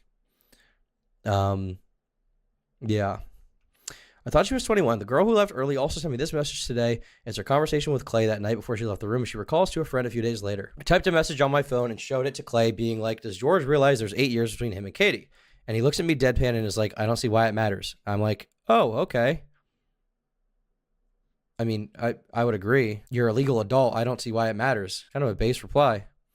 He was drunk, so I don't fault him for what he may have responded with, as maybe he wasn't thinking right, as I'd not been able to while intoxicated. This is also her recalling, so it could be wrong or untruthful, but I don't believe she has reason to lie. Simply messaging a friend a few days later, especially when at the time of that, and up until I came public about it, she didn't even know anything happened that night. Okay. That night, the game we were playing asked who was the last to lose their virginity. This is when I said me because I was 18 and still a virgin. This is also when Clay chimed in to argue for his best friend, say along the lines of, well, he lost it at 19, you aren't that old yet, so he technically would still drink, and he drank. I assumed this meant he was listening, but maybe he wasn't. I remember this question because of texts I sent and because it's something I'll never forget. Where are those texts? Why didn't you include those texts? This is your final response. Where are the texts? Yes, I know it's hard to remember a question like that thinking back now, but that night he couldn't have forgotten it that quick. Remembering back to my answer just an hour and minutes prior before making a move didn't seem impossible. With him saying I didn't remember what happened that night and nitpicking my story apart with this great drunk memory. I wonder how we can't remember the most important part of it, also known as me saying my age. Why is that the most important part, though? I feel like the most important part should be you think that he assaulted you. Like if you were 25 and you were assaulted, would it have been fine? Then he's fine. Then he's totally cool. He's base and red-pilled. He's a Kekistani warrior fighting for the Red Pill army. Sargon of Akkad is backing him up. Like, I don't understand.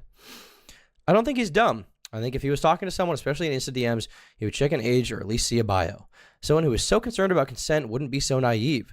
Someone with such a big platform wouldn't risk it unless they knew they could pull the I didn't know card. But he probably wasn't thinking he had to pull the I didn't know card because he just assumed you were an adult, which you were. You were 18. His friends influenced her because they hate us. I wonder why. Their hatred grew because of what happened to me.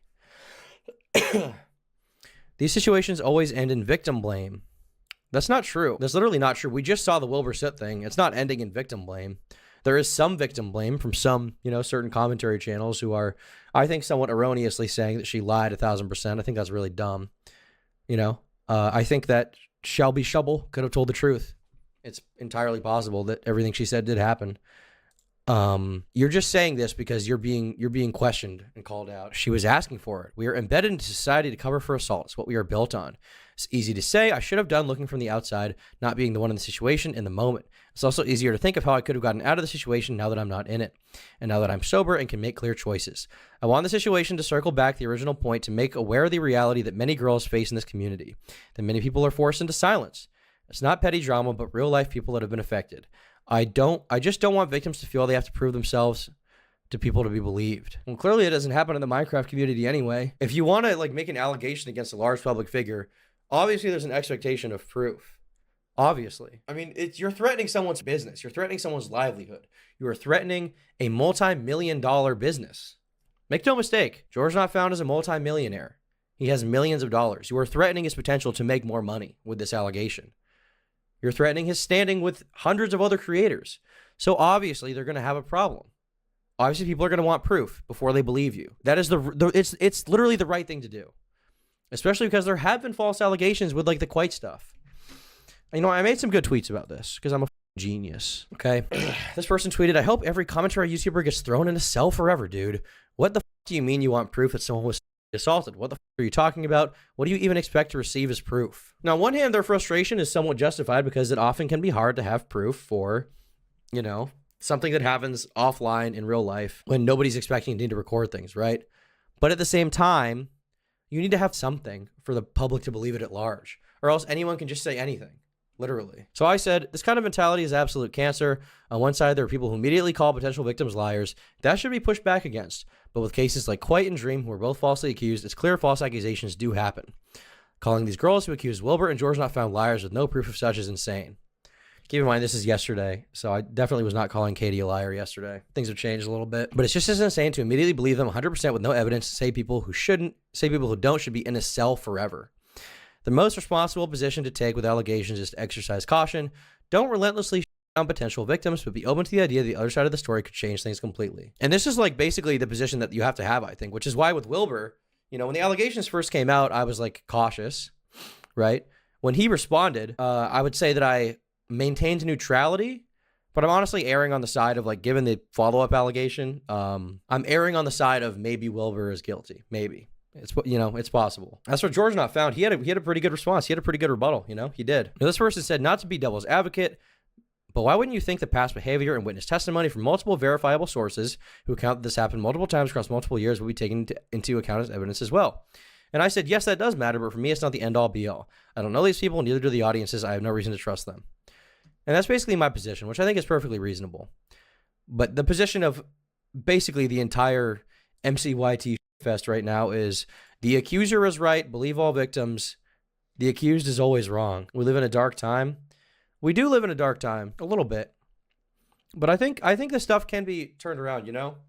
I remember when the Slazo stuff happened years ago, it definitely seemed over for the moment, you know? It seemed like Slazo would have a hard time coming back. This is like one of the first YouTube false allegations, by the way.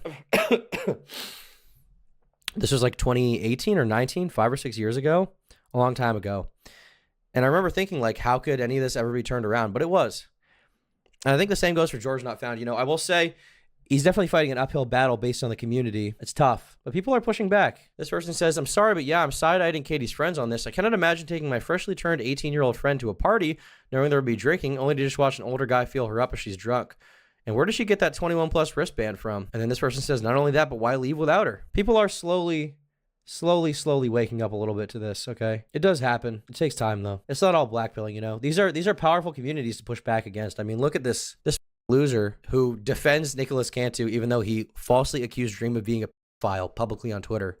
This guy who's obsessed with defending him will take any opportunity to defend him, despite the fact that Nicholas Cantu slandered him because he's a mentally ill freak, okay? This loser gets 18,000 likes tweeting this about parasocial relationships. How many more people have to genuinely suffer until something's done about these animals? What do you mean animals? They're Minecraft YouTubers, bro. They're just guys. They didn't anyone. Dream didn't anyone. Now, Dream actually did post a response to this, a long one. This person made a decent response as well. They said, okay, I get you not wanting to be in petty drama, but when you come out with allegations that can ruin someone's life, you do have to prove yourself. I stand by it. And this is like a person from like the Stan community or whatever too. Like people get it. You know what I mean? People are waking up just a little bit. We're waking them up from their sleep. We're red pilling them. You guys are helping me out, okay? We're red pilling the normies on the allegations. And then you have this like do enjoyer loser, okay? This person is insufferable. This is the person who said that I consistently defend abusers. This person has no brain cells, probably has a variety of mental illnesses that prevent them from being a trustworthy source. In response to GeorgeNotFound saying he was going to respond, they said, not forgetting when this little freak started playing his soundboard to interrupt Techno Dad's speech during the Technoblade charity stream he didn't even donate to despite being a millionaire. Money he got for being a parasitic little leech, only thriving because Dream got big. First of all, as far as parasitic leech, this person's a Twitter artist who draws like furries that look like so opinion invalidated in that way as far as the leeching allegations. Secondly, GeorgeNotFound was friends with Technoblade. Like, he was literally his friend. Why is it your place to determine what he can and can't joke about? You didn't know this guy. You didn't know him at all. Technoblade was friends with Dream. He was friends with GeorgeNotFound. He was friends with all the Minecraft guys. They can joke about his death if they want. They can make jokes about it. It's not your right. This is the same that happened with Super Mega, where Updog was like, Matt and Ryan were mocking the death of Daniel. They were joking about it, calling him a coward. Obviously, they denied they did that, but even if they had done that, like, it's within their right to think how they want about it, right? Like, it's their personal friend. It's their personal friend, not yours. So you have no right to tell them what they can and can't joke about. It's time. Yes. It's George. It's literally George. George, don't do that. It's annoying. That's not me. George, I watched your name go green, is. George. We can see you do it. It's not me. Literally, George, it's you. You have an issue with your computer, George. Really, George? It In the wasn't charity me. It event. wasn't me. Like, they clearly all think it's funny. It's not your place to judge what they do here. It's not your place to judge how the friend of a dead person can joke about it. It's theirs. Literally theirs. I saw that it was you, George. In the charity event, It was more George. than just me. It was other people too. Really Okay, nice. blame them. Who was it? Wait, that's crazy. I don't know. Was the dad mad at him? Was the dad freaking out? Was the dad offended? Was anyone there offended? No. They all thought it was funny. They are honoring their dead friend, not yours. Do enjoyer, okay? But this is the kind of that just gets likes because people just want to hate these guys. They want any reason to hate them. I don't know it's because they're famous or not, but I don't know. When I die, I really hope people aren't making tweets like this because my friends are making fun of my death. If I die for any reason, I hope my friends are joking about it. I hope they joke about the way I died. I hope they joke about me being gay. I hope they roast me eternally, okay? People like feeling morally superior? Yes, they do. Man, this community is cancerous. All right, drama alert. They've been posting some stuff about this. Where's Dream's statement? Here's Dream's side. Okay. Can I get the full post? I want the full one. I don't want this like cut up one that's hard to read. Why would you cut off the beginning of it? Me, we were not representative. Whoever runs the Drama Alert Twitter account, why are you not showing the whole thing? Dream. GeorgeNotFound statement. Okay, I think I found an article that talks about it. There we go. His post. Bro posted on Reddit. On God. You didn't need to post on Reddit. In my opinion, there's never a reason to post on Reddit. Call me crazy. In my opinion, using Reddit is worse than being British. Did you guys know that 90% of Reddit users can suck a golf ball through a garden hose? It's statistically proven by Cambridge Analytica. I didn't make that up. That's real. Based on hearing both recounts of stories, being there myself and talking to everyone that was there afterwards, George's recounting of events is much closer to what actually took place, without verbally specifically saying something, just as you can nod your head to say yes. Silence is not consent, but I was there, and although I did not know that any sexual touching had taken place, I can say for a matter of fact that their interactions were extremely positive throughout the night, and she had many opportunities of separation, even getting up and down off of the couch and laying back down with him after the alleged assault took place, and her best friend leaving after what took place and her choosing to stay for hours. No one that was there had anything but positive experiences to share until many months later, and I was shocked to hear anything at all. Everyone was already drinking, and in no way was them drinking along with everyone an inappropriate action. Everyone was drinking and everyone was in and out. Yes, she was 21. No, it's not a normal thing at all to stop creators at a convention, or anyone for that matter, from drinking because of that. Many of the people I've seen criticize this fact already have very publicly drunk many times with under 21 content creators and are not being impartial. I wonder who he's talking about here. I will agree with George in saying that there is a group of content creators that have very large hatred for me and the Dream Team. I'm not exactly sure why. I have some ideas what's going on for over a year. Twitter being upset on behalf of people who aren't offended. Challenge impossible. They're really good at that one. Cringe. Embarrassing. Most of these content creators have spread total lies about me and take any opportunity they can to spread negative rumors. Katie's not one of them, to be clear, but she is friends with many of them, and this is even something we discussed in person.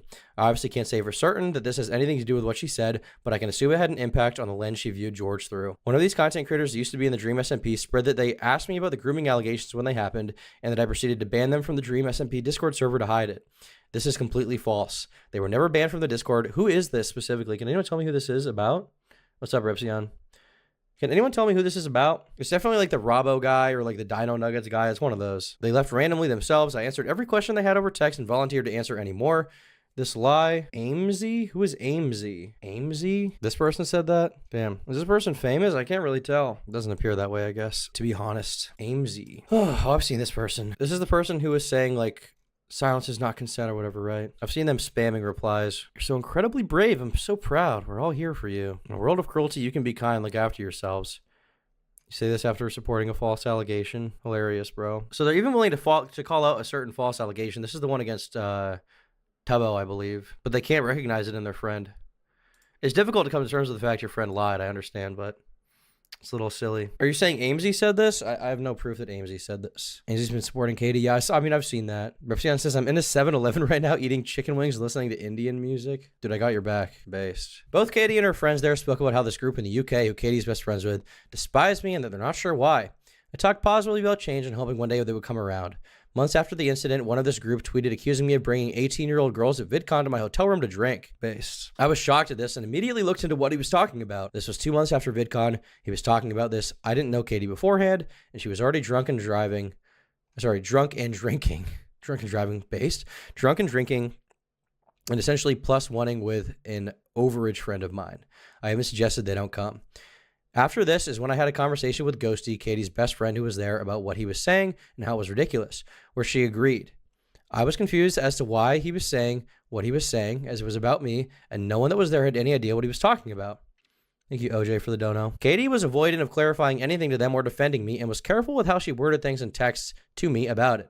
It was speculated by everyone that was there that night that it was because she is good friends with the UK group, and she didn't want to lose them as friends if she defended me or my character or said anything positive over text. Both Katie and Ghosty expressed their interactions with me were not representative of how the UK group talks about me. We all talked positively afterwards about those nights and even talked about meeting up again. Really wish she included some screenshots, bro. I had no impression of anyone having any negative opinions about anything at all that happened at VidCon, even after directly talking to and asking people there specifically about it. I feel terrible for Katie, and I believe she genuinely has extreme feelings about this, regardless of how they formed. I am sorry that I at all contributed to this negative period of her life. I would hope that she knows that I had absolutely no negative intentions at all. I really thought she was a great, fun person to be around. I do not feel bad for any of the people masquerading as heroes, though, that are doing so for personal vendettas in relation to this or other accusations, including my own. Just like you should not trust creators are always good people, you should not trust the creators' supportive actions are always done with good intentions. Many creators had expressed to me behind the scenes that even if the allegations are true, they wouldn't care because they're not a big deal, are some of the same people that were later praised for no longer associating with me due to these allegations. Many creators never asked me any questions at all, even sent private messages of support, and then chose to ask me questions the same day I had drama with another creator they were better friends with. Many creators pretended not to be associated with me publicly, making jokes of the potential abuse while privately being positive to me. Other creators dropped me as soon as I was no longer working on projects they were heavily invested in, but were perfectly fine playing dumb when it benefited them for their next big stream. Many creators that knew about this specific situation, let's see here. Other creators dropped me as soon as I was no longer working on projects they were heavily invested in, but were perfectly fine playing dumb when it benefited them for their next big stream. Many creators that knew about this specific situation for a long time and hated me for long before it continued to make slights without me ever having any idea why they were doing it. They publicly attacked me far more than ever saying anything negative towards George, even though I had no idea of anything remotely about the situation being a thing, and they thought that he was a horrible assaulter. It's incredibly obvious to me that this is because they already hated me, not because they care about any potential victim, even if they're close friends. Dude, the chat is crazy. Look at the chat. This can go in the VOD, by the way. Look at the chat is insufferable. The chat is nuts. I'm addicted to eating scented candles. I'm infertile from eating scented candles. The sex. Your mom, dude. They publicly attacked me far more than ever saying anything negative towards George, even though I had no idea of anything remotely about the situation being a thing, and they thought that he was a horrible assaulter. It's incredibly obvious to me that this is because they already hated me, and not because they care about any potential victim, even if they are close friends. Creators are not always who you think they are. Even the ones that seem the most proactive about supporting victims can be using vulnerable people to push their own agendas, whether it's their audience, actual victims, or friends. Support victims because they deserve it, not when it benefits you. I will never stand for abuse, and have shown that on many occasions, even with the closest of friends, even my best friends. I feel like this post has been very negative, so I just want to end this positively. Most creators aren't like this. There's a lot of good in this world. There's a lot of kindness and honesty and love. There are many creators that are fair and kind and truthful, and no one should give up hope on creators in general. It's just like everywhere else in life, there's a balance. The bad is just amplified on social media as everything is under a microscope. I don't think all is negative, and I think having these conversations is important and helpful for everyone, including victims and anyone learning and growing.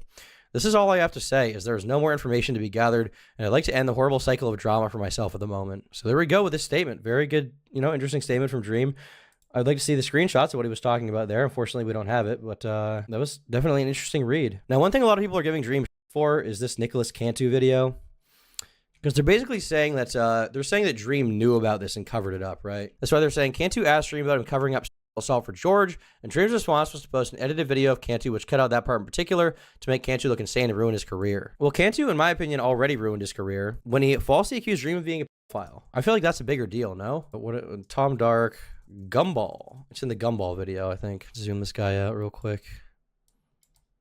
Yeah, here we go. Sticking out your for the dream. Is it, I guess, I slapbox you in front of the... Yes, I wasn't asshole to the Uber driver. I was wasted, and it will one guy is wanted to be higher. This actor for Gumball, physically was recorded, and was out drinking. Nick was by him, and then started filming in my hair. About to own this guy epically on Twitter. Oh my god. Oh, just another day owning people on Twitter. You guys know how it is. Lirect. All right. I think that probably wraps up the majority of these allegations for now. I know there was a false allegation made against Tubbo, and the person retracted it. And their explanation was like, this was a social experiment. I know you guys have seen this. It's pretty funny. Where is this? Yeah, here we go. So Tubbo was like streaming live, and somebody accused him on live stream of like assault, and it involved something involving a car, and he can't legally drive or something. So he immediately responded, and this person, here's what they said. Initially, Emma, I finally have the courage to come out with my story about how Tubbo abused me back in 2021. I'm a victim. Here's my story. Since a lot of other people are coming out with other disgusting acts, a lot of Minecraft YouTubers, especially from Dream SMP, I decided to come out with my experiences for a couple of years back in 2021. Since before now, I was scared of the backlash I would face, but I think now is a time. But I think that it is a perfect time. Sounds like it's written by ChatGPT. Some days and times might be incorrect due to how drunk I was at the time of the encounter. It all started when I stumbled across Tubbo's videos on YouTube. I was immediately drawn to his charismatic personality and his love for the game Minecraft. As a fan, I would watch him in streams and interact with him on social media, never thinking that I would one day meet him in person. But that all changed when I attended a party with some friends. Being 16 and wanting to fit in, I decided to drink alcohol for the first time. I quickly lost control and found myself in a vulnerable state. That's when Tubbo, who was also at the party, offered to take me home. I was grateful at the time, thinking he was just being a good person since I didn't even know him, until I started asking him about what he did on the way to what I thought was my house. I ended up passing out in the car, but instead of taking me home, he drove me to a secluded parking lot. It was there that he made advances towards me and touched me inappropriately. While he was doing this, I continued to slip in and out of sleep. I was in shock and didn't know what to do. I blamed myself for getting drunk and for trusting someone who I thought was an idol. But the truth is, I never gave him consent. He took advantage of me in a vulnerable moment. After that night, I was traumatized and ashamed. I didn't tell anyone what happened, fearing that no one would believe me, or worse, blame me for what happened. But since everyone else has started coming out with their own stories against Wilbur and George, who were idols of mine, I finally decided to come out so no one else has to deal with what I went through. Tom's the type of guy to get me to edge to false accusations. Base, dude. Is this when I come out and say this whole thing was a social experiment to show how easy it is for something this dumb to go viral? Me and a few friends saw how easy these allegations with no evidence were going viral, so we decided to make this. When you falsely accuse someone for the social experiment, dude. Oh my god, the base meters are off the charts, guys. Literally genius. Boom. Is this guy cool or what? Me when I falsely accuse someone of which can ruin their career for a social experiment? You're a genius, dude. You, my good sir, have won the internet for today. Upvotes, all my Reddit gold is going directly to your bank account. All my Bitcoin, which just reached 70K, is going directly to your wallet. Hit me up. Morty! Fully made out of, oh, I was right, it was ChatGPT. I was literally right, I called that. I knew it was ChatGPT. I'm a genius, dude. We already knew I was a genius, but now we really know. Believe all victims, but remember, everyone is innocent until proven guilty. Sorry for all the major troubles I've caused to give you all a major lesson. Well, at least they said that, I guess. At least they laid out a base message at the end after doing the most evil thing of all time, which is knowingly falsely accusing someone for a social experiment. They might be worse than falsely accusing someone to ruin their career. Yeah, they definitely learned now. They definitely learned. Feel bad for the person she accused. Yeah. Rest in peace, Tubbo. Died of cancer this morning. Died of leukemia, Jewish leukemia. It's quite sad. It's a rare disease, but, you know, some people do get it. It sucks, man. I think that probably about wraps up the Minecraft allegations for now. I'm expecting that within one day we'll have another one. We've had 3 accusations. We've had Wilbur Soot, which is a serious accusation, and I'm leaning towards maybe accurate. I'm leaning. And then we've got GeorgeNotFound. We've got GeorgeNotFound. Seems innocent to me. And then we've got Tubbo, who was just straight up falsely accused. But once again, they're all British, so maybe they deserved it. That's the real message here. In my mind, that's the real message. I don't know if you covered it yet, but just after rewatching your Meowba video, 2 years vid, I just saw her TikTok. Made a new vid 5 days ago announcing a return. Not surprising, I guess. Let's see what she had to say.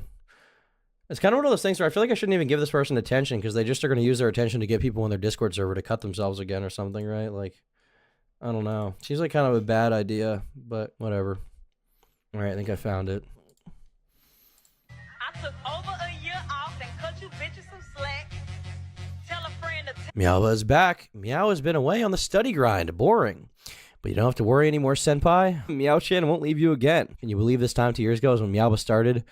Whoa. Finally, I have someone to finger myself to again. Okay. Well, I guess people are excited for Meowba to be back.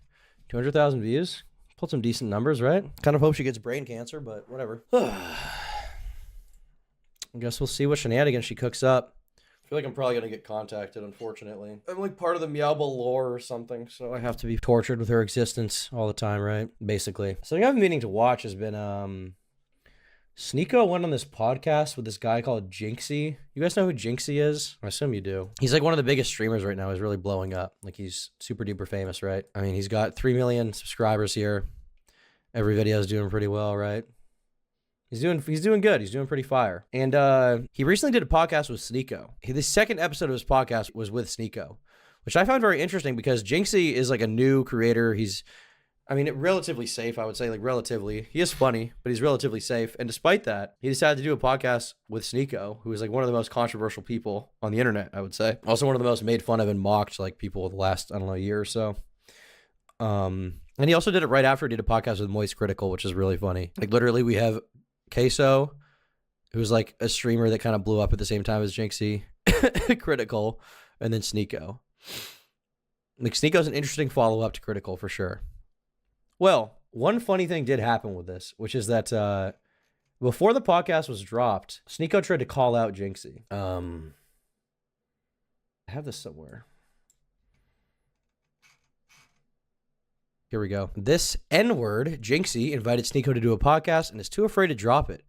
Funny and cute streamer. I feel bad for people without freedom of speech, and he posted this clip. Interesting, man. No, I'm actually having fun talking to you, bro. No, it's weird he talked about Sneeko in the third person from his own account. A lot of people were wondering why that is. Now, Your Rage responded saying, invited Sneeko. Let me find out you own one of these meme pages and you tweeted out the wrong account. It definitely seems like that's the case. It seems like Sneeko meant to tweet from one of his meme accounts instead of his main that like reposts his content, and instead he posted here. Silly belly, silly guy. Now Sneeko's also been roasting YouTubers who make hit pieces on him, which is pretty funny. I assume I'm included in this. If people are so depressed with their lives that they need to make 3-hour-long videos analyzing and hyperanalyze everything I've done, going into my Discord and recording stuff like that, going to collaborations I've done and recording that. If they need to spend thousands of dollars in order to speak about me, let them live, because they're not going to be able to do anything without it. You realize that people that worship the devil, and this is how I ended up. Dude, you literally live stream. Your job is like reacting. You are the same. You are literally the same. I think specifically who he's referencing here is Gokanaru, who recently made a very good video about Sneeko that I covered. You can see this one is 2 hours. I assume this is what he's referencing, but literally his entire thing here is like, they're just embarrassed at their lives, and that's why they cast judgment. When Sneako's entire life is casting judgment on other people, right? That's literally his entire meme. Moving on and not caring about this. When you're God-fearing, when you're love speech, when you believe in God and you have actual principles, you're able to create. Dude, what do you create? Are you an artist now? You've been live streaming for years. You go on podcasts. That's all you do. What is this moral grandstanding over anything? You were a commentary channel. Then you made cool art, and then you went back to being a reaction streamer. Like, that is what you do. You're no better than anyone. You're no better than Hassan Piker, frankly. Creating is something that is godly. If you have strong belief, then you're going to have power that other people don't have. When people worship the devil, unintentionally or intentionally, their only way of getting any sort of content, of creating, of making something, is just latching onto you. Is latching onto your... And that's what you do. You latch onto Andrew Tate. You latch onto whoever the next internet daddy is. You react to people. You judge them. You shit on them. That's literally your entire life. I like this. The comment here just says fag. Gokanairu absolutely owned that fraud, by the way. Also, the intro sequence slaps. True. Or creation ability. When you have strong belief, you're powerful. You're able to innovate. You're able to make new music. You're able to make new art. You're able to make a new business. You're able to make something that somebody has never seen before. Is that what you do? Are you making something someone has never seen before? I don't think that's what you're doing. I think you're just posting cringe all day. You're doing the same that every other YouTuber does. You're literally just as cringy and performative as every YouTuber you hate, if not more so.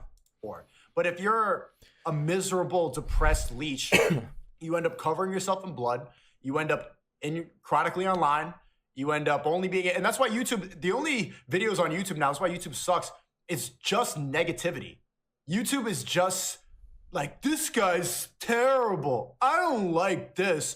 This is Sneako got humbled. Sneako said that. I hate Sneako. But that's their whole content. That's okay.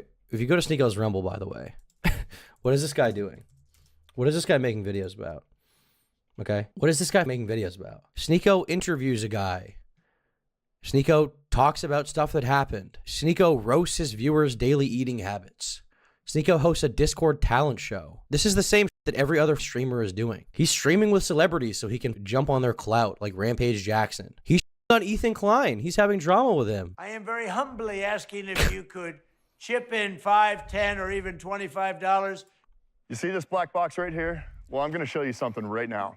Some people are concerned the ads on this that website are funny. A savior a day keeps the day away. Thank you. That wasn't an idea that they all came up with their own. What the f are you talking? He's such an idiot. He's got to be easy to debate. I'd love to debate Sneako, actually. He won't accept it. Oh, I accept. Ethan Decline, you fat. I told you to do 10 push-ups, but I don't think you can do it. I think that doesn't make a lot of sense that you want me to come on your podcast and debate, because I would absolutely destroy you. If you're not going to do 10 push-ups, which I know you can't do it. There's a lot of things I want to say, Ethan Decline. I could be like, oh, okay, if you want me to come on your failing podcast, because a lot of your fans are starting to realize that you're a Zionist. And a lot of the them trans TikTokers, they hate Israel. But yeah, I accept, Ethan Decline. I feel bad that your podcast is falling off and you need me, a canceled creator. You have access to all the platforms that I don't have, and you're falling off so bad and you're losing your audience because you're them blue-haired people are also.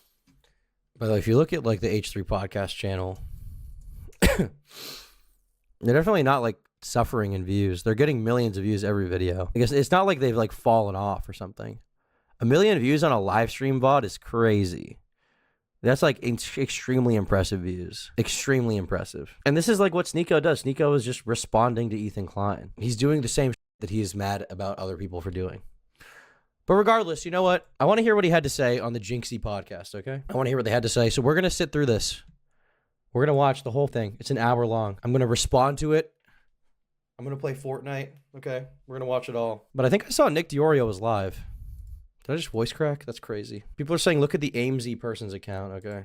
What am I looking at? Dingo, why are you telling me to look at this? Dingo. Hello. Why'd you tell me to look at this person's account? Okay. Okay. I don't know if how closely you followed some of the auxiliary stuff around this, but this AIMZ person is under every single. I did notice that, yeah. You're so brave. But the really funny thing about this person is, okay, I don't want to start theory crafting, but this AIMZ person was like I remember basically in like the birth of the MCYT stuff, this person was like a nobody. Here, I'm sorry, I'll bump my gain up. They were like a nobody streamer with like a very low viewership. And then they started getting built up, all these creators that got invited to stuff, and then they became huge kind of off the backs of these other people. And then as soon as everything dropped, this person immediately drops all of them, immediately goes mad. And they're under every reply. They're yelling. They're like, we're bigging up victims. And then when the GeorgeNotFound stuff got kind of, I don't want to say debunked, but it turned out to be a lot more different than what it seemed like. I'd say it was somewhat debunked, like yeah, to a degree. Yeah, I mean, Katie did lie about certain things that happened, right? Yeah, exactly. Yeah. I'm just hedging my statements unless she comes out with something crazy. But if you look at this, right, she's like very, very insistent on the fact that she would never like do anything for clout, right? Like I would never do anything, that's for personal like monetary gain or benefit or anything like that, right? Which is, I guess, there's no exact way to push back on that. But there's a clip, and I'm trying to find exactly where the clip is. But she starts like crying. Oh, it's at the beginning of her. Here, I'll read her statement. Twitch. Oh, her Twitch. Okay. Yeah, read her statement here, and then go to her stream. You're lucky in that it's at the very beginning. Is this because of Dream's Reddit post? Is that why she said this? Yeah, she a lot of people assumed it was about her, and I would have thought too, since she was under every single tweet, every reply, every comment, saying like, believe victims, you should completely destroy yourself, like these kinds of, like, it's mad, right? So those spam DMing me saying I have made victims look bad and only speak up for victims to make myself look better, you've completely chose to see past my words. I made myself very clear to avoid getting misunderstood. I explained my stance, and using my voice was always to help my friends speak up, as them coming to me with heartbreaking stories was so awful and serious, and still is. I'm still getting messages from people who agreed with my stance just 24 hours prior, who are now attempting to rebuttal it and say I'm only speaking up for likes and clout, despite myself being a victim, which is why I'm so passionate about this topic. I'm speaking here with upset, and I want it to be clear I'm taking myself out of this, as all it's done is remind me that the internet is cruel. Please, I keep saying this, but be kind and look at this with kindness. I reached out to a few people already privately to ensure points of mine are not misunderstood, as I'm no longer using my voice publicly for the minute as this hurts. Listen to people, be kind.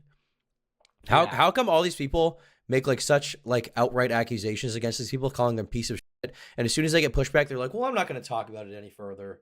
I'm just above that. Yeah. Like that's what Katie did. Katie was like you'd think he would be more angry, right? You'd think that if you think that you're being called a false accuser, you would be more angry than just be like, you know what? Victims don't need proof anyway. And that's the real reason I did it. Because I don't want anyone to think they need proof. Like, that's insane.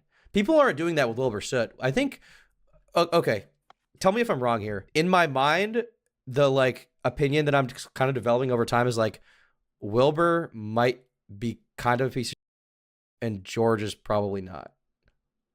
Yeah, I mean, I agree. I mean, I think here's the thing that you might get from like super hardcore fans. They go, well, he used to be a piece of shit. And if you look at all of his music stuff, it's pretty much exclusively about how he used to be a piece of shit. And it also feels like to me, he was almost trying to tell everyone before, like through his music in a weird way, like, yeah, I used to be bad, by the way, or like preempt it. I mean, is it not possible he was like speaking from perspective, like not his own? I don't know. I mean, people write songs about up stuff, right? Yeah, but some of the stuff where he directly just says this is about me, that kind of stuff. Really? But it's like, No. or what I don't like is like people have been like digging up his music and then like pointing out certain lyrics and going, well, this corresponds to this situation. That's what I'm saying. I find that silly. Yeah. Yeah. There's like two kind of auxiliary points to this AMC stuff. The first one is how frustrating it is to have people she kind of put herself on the front lines in a way. She really didn't have anything to do with it. She put herself out there and sort of turned into kind of a little bit of a viper. So under like every post she was snapping, stuff was coming out. There was even stuff where it felt like she probably didn't have the full context, or probably didn't even ask, the person who was supposedly, I guess, her friend, right? Who's really friends in this industry anymore, for the full context. It kind of felt like she didn't have it. Yeah. And then it feels like now that she's realizing, oh, this is going to start getting a little bit more messy, she wants to retract. Right. But my feeling is once you put yourself there, there should be some mechanism to keep you there. you've put yourself in this position. It's time to face the consequences. Well, the mechanism Like, is going to we be that see- this is going to get worse and worse, and then eventually there's going to be like a big response that really owns these people, I think. I don't know when that's going to be, but like all the people that are like carryovers from the Dream allegations, like all these losers on Twitter who are so desperate to cancel Dream and defend the Nicholas Cantu guy. I don't know why none of them will acknowledge that. He falsely accused Dream of being a pedophile. And despite that, this like Robbo Never Dies guy, the Dino Nuggets guy, all these washed up losers who never made it. Notice that that's a trend I've noticed. The people who hate these guys the most never made it and have no money and are losers. And are like, I'm not saying it's directly jealousy. I don't even know if they realize that's their intention, but it seems like a little bit of it is envy. All of these guys immediately jump on it. And even they'll like try to make it about Dream when someone else is accused. They're like, oh, this is how it's Dream's fault. What is wrong with you? You people are sick. There's another side to this too, and this is kind of something I've seen nobody else touch on. I kind of picked this up just from like external knowledge of who these people are. Yeah. That's actually turns this whole thing on its head a little bit. So I don't know how much you know about like the Tubby and the Tubbo. Tubby. Tubbo. Hey, we're not talking about Spencer here, okay? Different person. Okay, listen, I'm sorry, okay? I'm sorry. So the Tubbo and the Tommy in it and the Wilbur Soot person. So firstly, the Tommy in it and Tubbo are like best buds, like best friends. And if you go back through his old content, the guy's been there since the very beginning. Like we're talking upwards of 6 years ago. Okay. These two were like inseparable childhood buddies, right? And then the Tommy and Wilbur person are also really close friends. Like we know this. They would hang out all the time. On every stream, they're best friends. They would talk privately. We already know this. But what is really strange is how if you listen to, there's a clip from Tubbo where he's like, well, I'm not as biased on this as you think. I can count the times where I've talked to Wilbur privately on my fingers, like on my hand. Right. And that is really confusing. How do you have this network of friends, these two people who are, you think, they're so close friends with this person, they've been buddies for years, and yet the two best friends can count the amount of times they've talked on their fingers.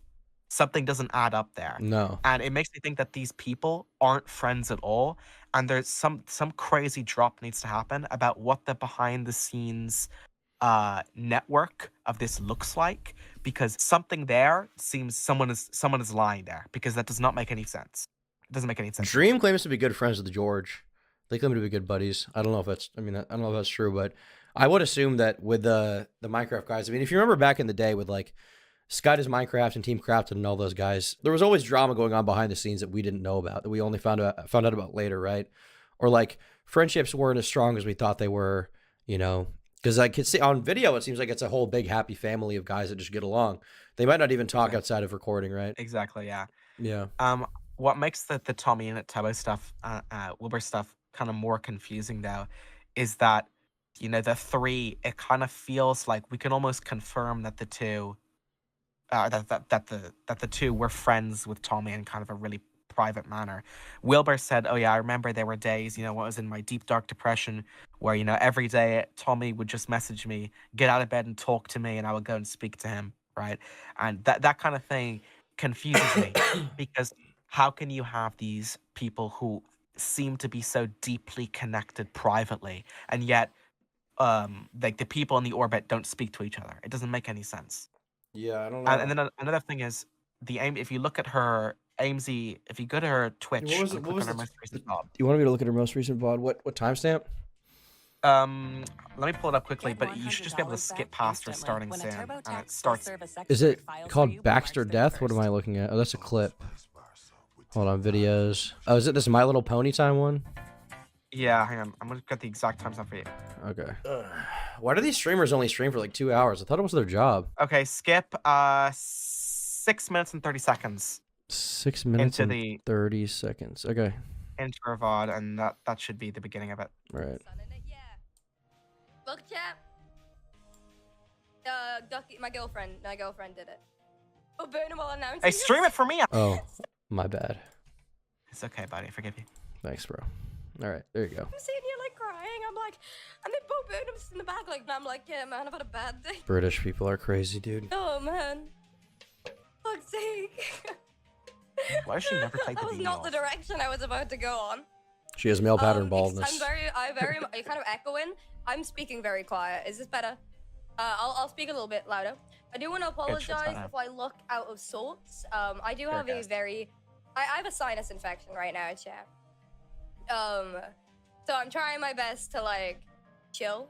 And I do want to say, chat. I appreciate all the nice messages that are coming into my chat. As you know, the internet's been a bit interesting at the moment.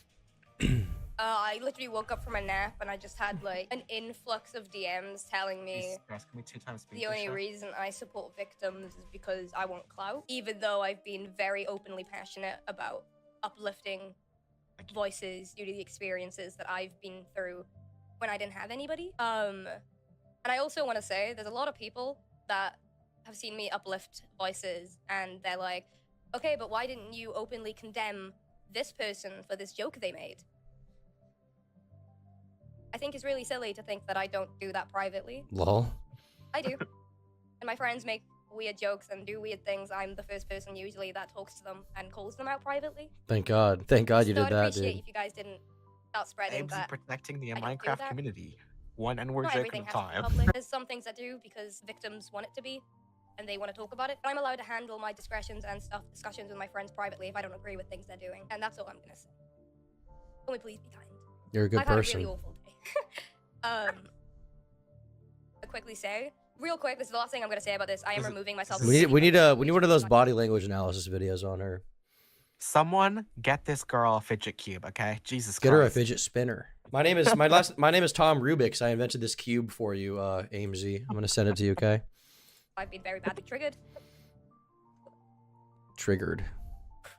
I'm gay. Did she say I'm gay? Please Yeah, she did. It's based, dude. She's just like me. don't say that I also was a part of You spreading and Ames would get along. rumors about a certain CC who put a Reddit post out today. That wasn't me. And I would appreciate if you didn't try and pretend like it was just because I'm speaking out against things. But she totally did do that, didn't she? She did. Who is the person? Dream mentioned someone in the post who had said that they were banned from his Discord because they asked him if he was a pedophile. Who is this? I'm not sure. I'm so but curious. If I had to guess, it's one of these Dino Nuggets. It's either Hunter, him or Robbo or Hunter. Yeah, it's one of them. Yeah, it's that kind of tier of people. Or the Midas the Midas guy. Maybe it's him. It's one of them.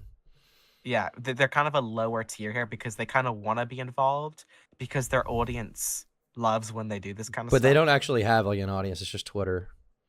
Exactly, yeah. If you go on Hunter's channel, his videos, like 2 videos are kind of flopperinas. Yeah. One of the interesting things around here is the way AMZ's like, oh yeah, every time a controversy drops about a joke, I'm the first one to call them out privately. Thank God. Is she like ruling over things behind the scenes with an iron grip or something? Yeah, maybe. That would also make sense as to where you don't. It's just the whole situation. It makes it look like that behind the scenes everyone hates each other. They're weird. And like yeah, exactly. And Literal AMZ's Karens. There are some points where have you noticed? This is I don't want to come across like charisma and command here, but like the way that she like speaks sometimes feels like she's like acting in like a really weird way. Do you sense that? Yeah, like I would agree with that. But that's how I feel about a lot of the Minecraft guys in general. Yeah. They kind of talk like they're in like a Hallmark movie or like a CW show. True. Like a lot of this stuff just gets really weird. Honestly, my view is I think you're right on like there's something coming that's gonna blow them all out of the water. It could have been the Tubbo thing that dropped. I think the issue is that like first off, it's an absolutely insane thing to do, and second off, it wasn't believable at all. It's like I could imagine if like someone made something up that was like believable and then revealed it afterwards, and then everyone feels bad, but nobody bought it. So that person's a complete idiot. Yeah, and it wouldn't have worked. The puns guy? I don't know if have you looked at the puns stuff? Yeah, so the puns guy, he was in the comment section of Wilbur's thing being like, you're a piece of shit. And then somebody like exposed him, and then he made his profile picture black and then made like a long post responding, right? I saw this. Yeah. It feels like the public opinion surrounding the puns stuff is different surrounding the George stuff. and I wonder how much of this stuff is what's being said versus how things are presented. Because Caitibugzz presented their story in like a very kind of authentic manner, just reading to the camera. And George was kind of prepared with screenshots. I wonder, because the audience is different to commentary, and maybe that being prepared is actually looked at as like a hallmark of like, you're manipulating us. It is, if you for sure. Prepared, it seems like you're lying. People were criticizing George, saying, why is your response pre-recorded? Like, that seen as like a bad thing. And I mean, if you look at this Puns guy, I noticed a lot of the comments are saying that he's like, you know, he's a good guy, he's innocent or something, right? Yeah, exactly. But no, I mean, nobody did that with George's response. Almost no one, almost no creator. It's almost just like George just runs with the dream. Yeah, exactly. That's a lot of it too. The benefit of it for Puns is that the weird thing with Puns is that he was like big in like the MCYT stuff. He was in all the servers. And then somewhere along the way, he just started talking to those kind of people less. And he started bouncing around the kind of the Skeppy sort of group more. Mm-hmm. Or the Ant Frost or the soy person started bouncing around. Wait, have you seen that? Not really. Hold on. I did notice, like, this Rob Will Never Dies person, their tweet was like insane. They said, Dream, George, and Sapnapper creators built on manipulation, building online identities that pander to a younger audience to create parasocial relationships and make millions of dollars. That's just called making content. Like, it's just making videos. You're just upset you couldn't do it. What does this even mean, manipulation? Pander to a younger audience. They just make Minecraft videos. Kids like Minecraft. That's it. Tom, pull this up. Pull this up and watch this. I think you're really gonna get a kick out of this. All right. Infinite render distance. It's gonna be fun. Is this the soy ad, dude? I've retweeted. I know what this is. Hey, what you got there? I love this, dude. I want to get sponsored. Oh, I'm playing some Minecraft, so I wanted to grab a Soylent. Why? I was playing some Minecraft, so I wanted to grab a soy. They picked the perfect guy. They knew what they were doing. Come on, like he literally looks exactly like the Zoomer Wojak. He looks like a big Juggernaut if he like cleaned his lips out. It's literally this. Look at this guy. That's literally him. I'm playing some Minecraft, so they have the same hair. Literally, like they have like the fade on the side or whatever. They have like the sunglasses, like the glasses. Like I wanted to grab it. Why Soylent though? Well, my body craves some good nutrients, and I'm short for time, so let's go. I spend so much time in this is so Minecraft that I don't leave my office for days. I tried to photosynthesize my energy, but I failed. I'm not a plant. Soylent is people for plants. I mean, plants for people. Silly me. Is this this a diet? silly me, silly me, dude. I want to get sponsored by them really bad. I would make the funniest ad ever. I would go crazy. Dietary drink? We need a we need a Tom Soylent sponsorship. Dude, I tweeted at them and I got no response. More like a health potion that tastes like cereal milk. Soylent is a vegan 400-calorie meal replacement drink with 20 grams of protein. Yeah, I'm vegan. Yeah. Let's go. Are you vegan? You're getting vegan gains? Yeah, I'm getting vegan gains. I care a lot about factory farming and you know, all that stuff. All that. That's good. That's good. Your name is Dingo after the dog, right? Save the dingo. Save the dingo. True. I find original Soylent delightfully neutral, but when I crave flavors, they've got me covered there too. When you need a fast recharge, you crave flavors, Tom. Dude, what flavors do they have? Full screen it. Let's forget. Okay. I assume this is chocolate. I assume this is like vanilla. What could the red Soylent be? I'm gonna go on their website. Soylent flavors. Dude, you're gonna get ads for this for like the next million years. All right, we got meal replacement shakes. Buy some on stream. Buy some. You have the money for it, dude. 25. Put in your email. 25% off. Can I get how many Soylent can I get at once? Like, what if I add like 100 to my cart? Here, look, 100. You could do a subscription. Get a subscription. What flavors do we have here? Let's inspect. You could taste some Soylent, man. Oh, it's sold out. Strawberry, vanilla, creamy chocolate, banana, cafe mocha, mint chocolate. This looks delicious. This looks absolutely excellent. I'll never eat again. Add 5 to your cart. Add 5 to your cart. One-time purchase. Add 5. Can I get like one? Yeah, go for 20. Go for 20. That's their max. All right, I'm ready. No, I think I can. $50. Can I get more? Oh, no, 10 is the max. And then congrats! You're getting a free Soylent T-shirt. Go get the T-shirt. We're gonna need that in extra small, obviously, because I'm slimming down with the Soylent. I'm losing it all. Okay. Let's purchase, Val. Let's purchase. Check out. It's right there. I'll have to purchase this off stream. Okay. No, purchase is I'll on have to- stream, man. I'll have to purchase this off stream, so people don't have my payment information. But I will be purchasing all the Soylent. Stunning and brave, Okay. true.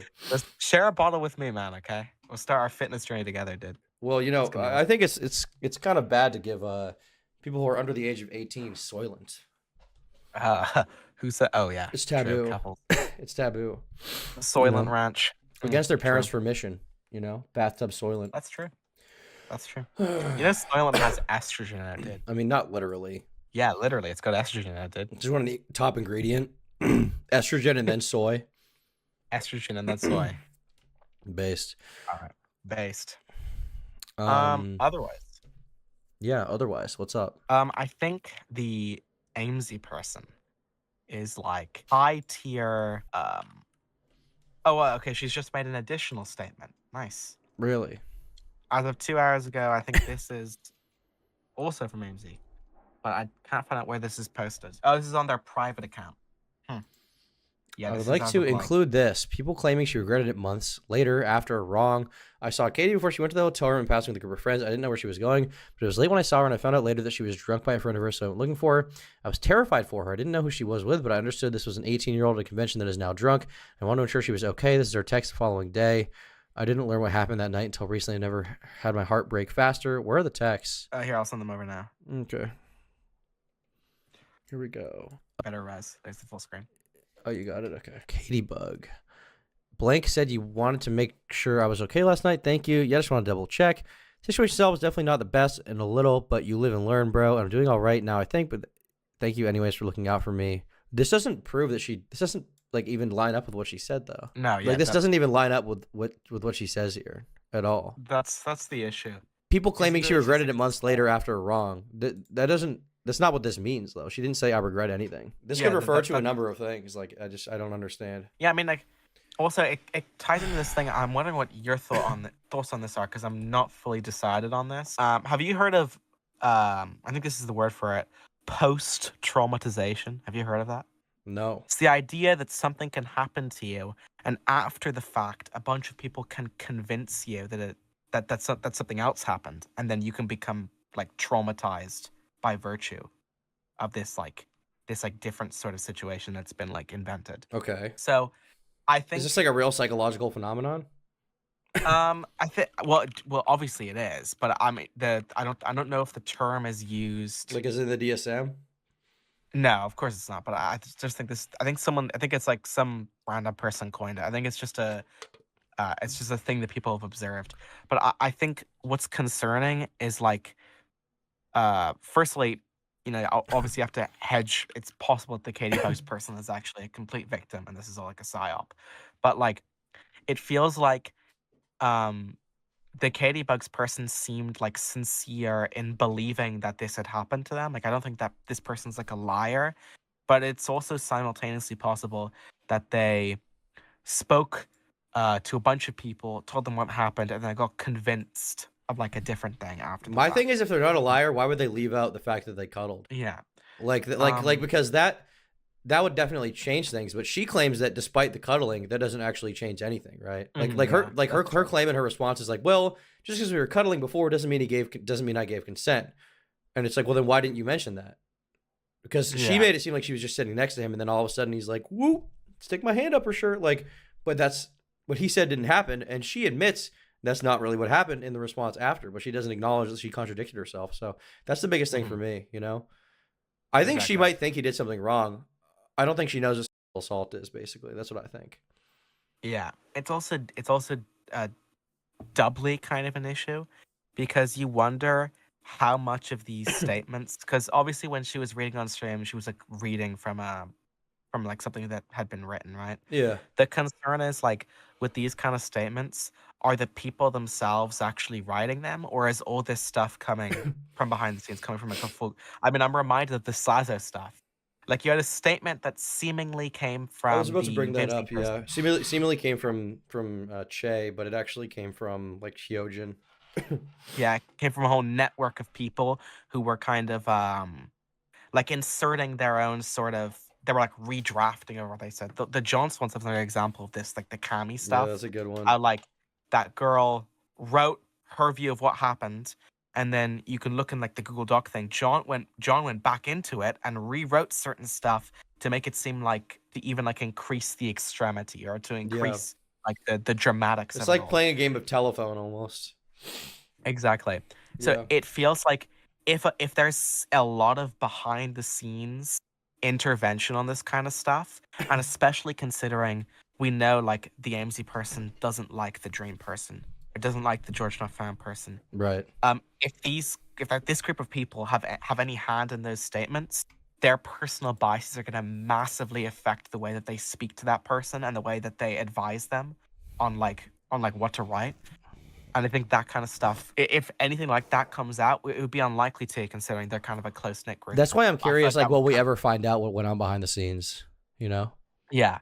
And that would kind of turn this whole thing on its head. Because I even remember with the Slaza stuff, I remember Nick's interview with I'm Alex, where everyone was trying to unravel, okay, who said what in that group chat? What was the discussion like? Sorry, with the Zaptai stuff. Like, what was the actual kind of play-by-play of events? The only way we'd get it, though, is if one of the people on the inside, like, breaks ranks, right? Yeah. And the only way you'd get that is if, like you said, that, like, nuking response came out, and then People would have to feel threatened. They need to feel scared. Exactly. Yeah. And these people are kind of viperish in a way where they want to protect their own careers, primarily. And while their careers are built off of each other, if it's between them and their friends, they will throw their friends under the bus every time. So all it takes is a response that turns things on its head for everybody else to shoot forward, saving their own skin, and will drop as much on the other person as possible.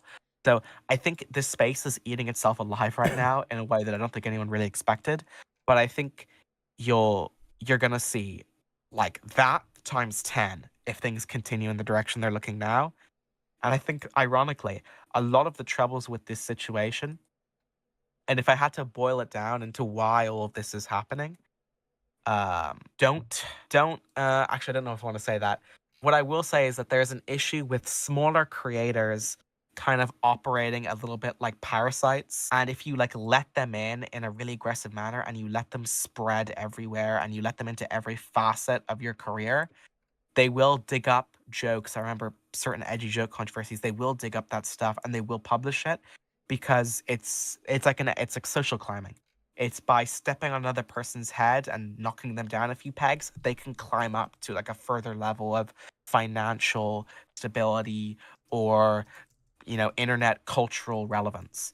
So a lot of this stuff has to do with like whether you want to trust people with information, and also whether you want to trust these people who are basically children to be responsible enough to know I'm not supposed to be in an adult party because it's for adults, or whether you expect them to go in anyway because they're a big shot YouTuber and this is kind of their thing. So Yeah, sorry. I was just this Robbo guy responded to me on his second account for some reason. I don't know why, but I'm just responding to him. Robbo. Yeah.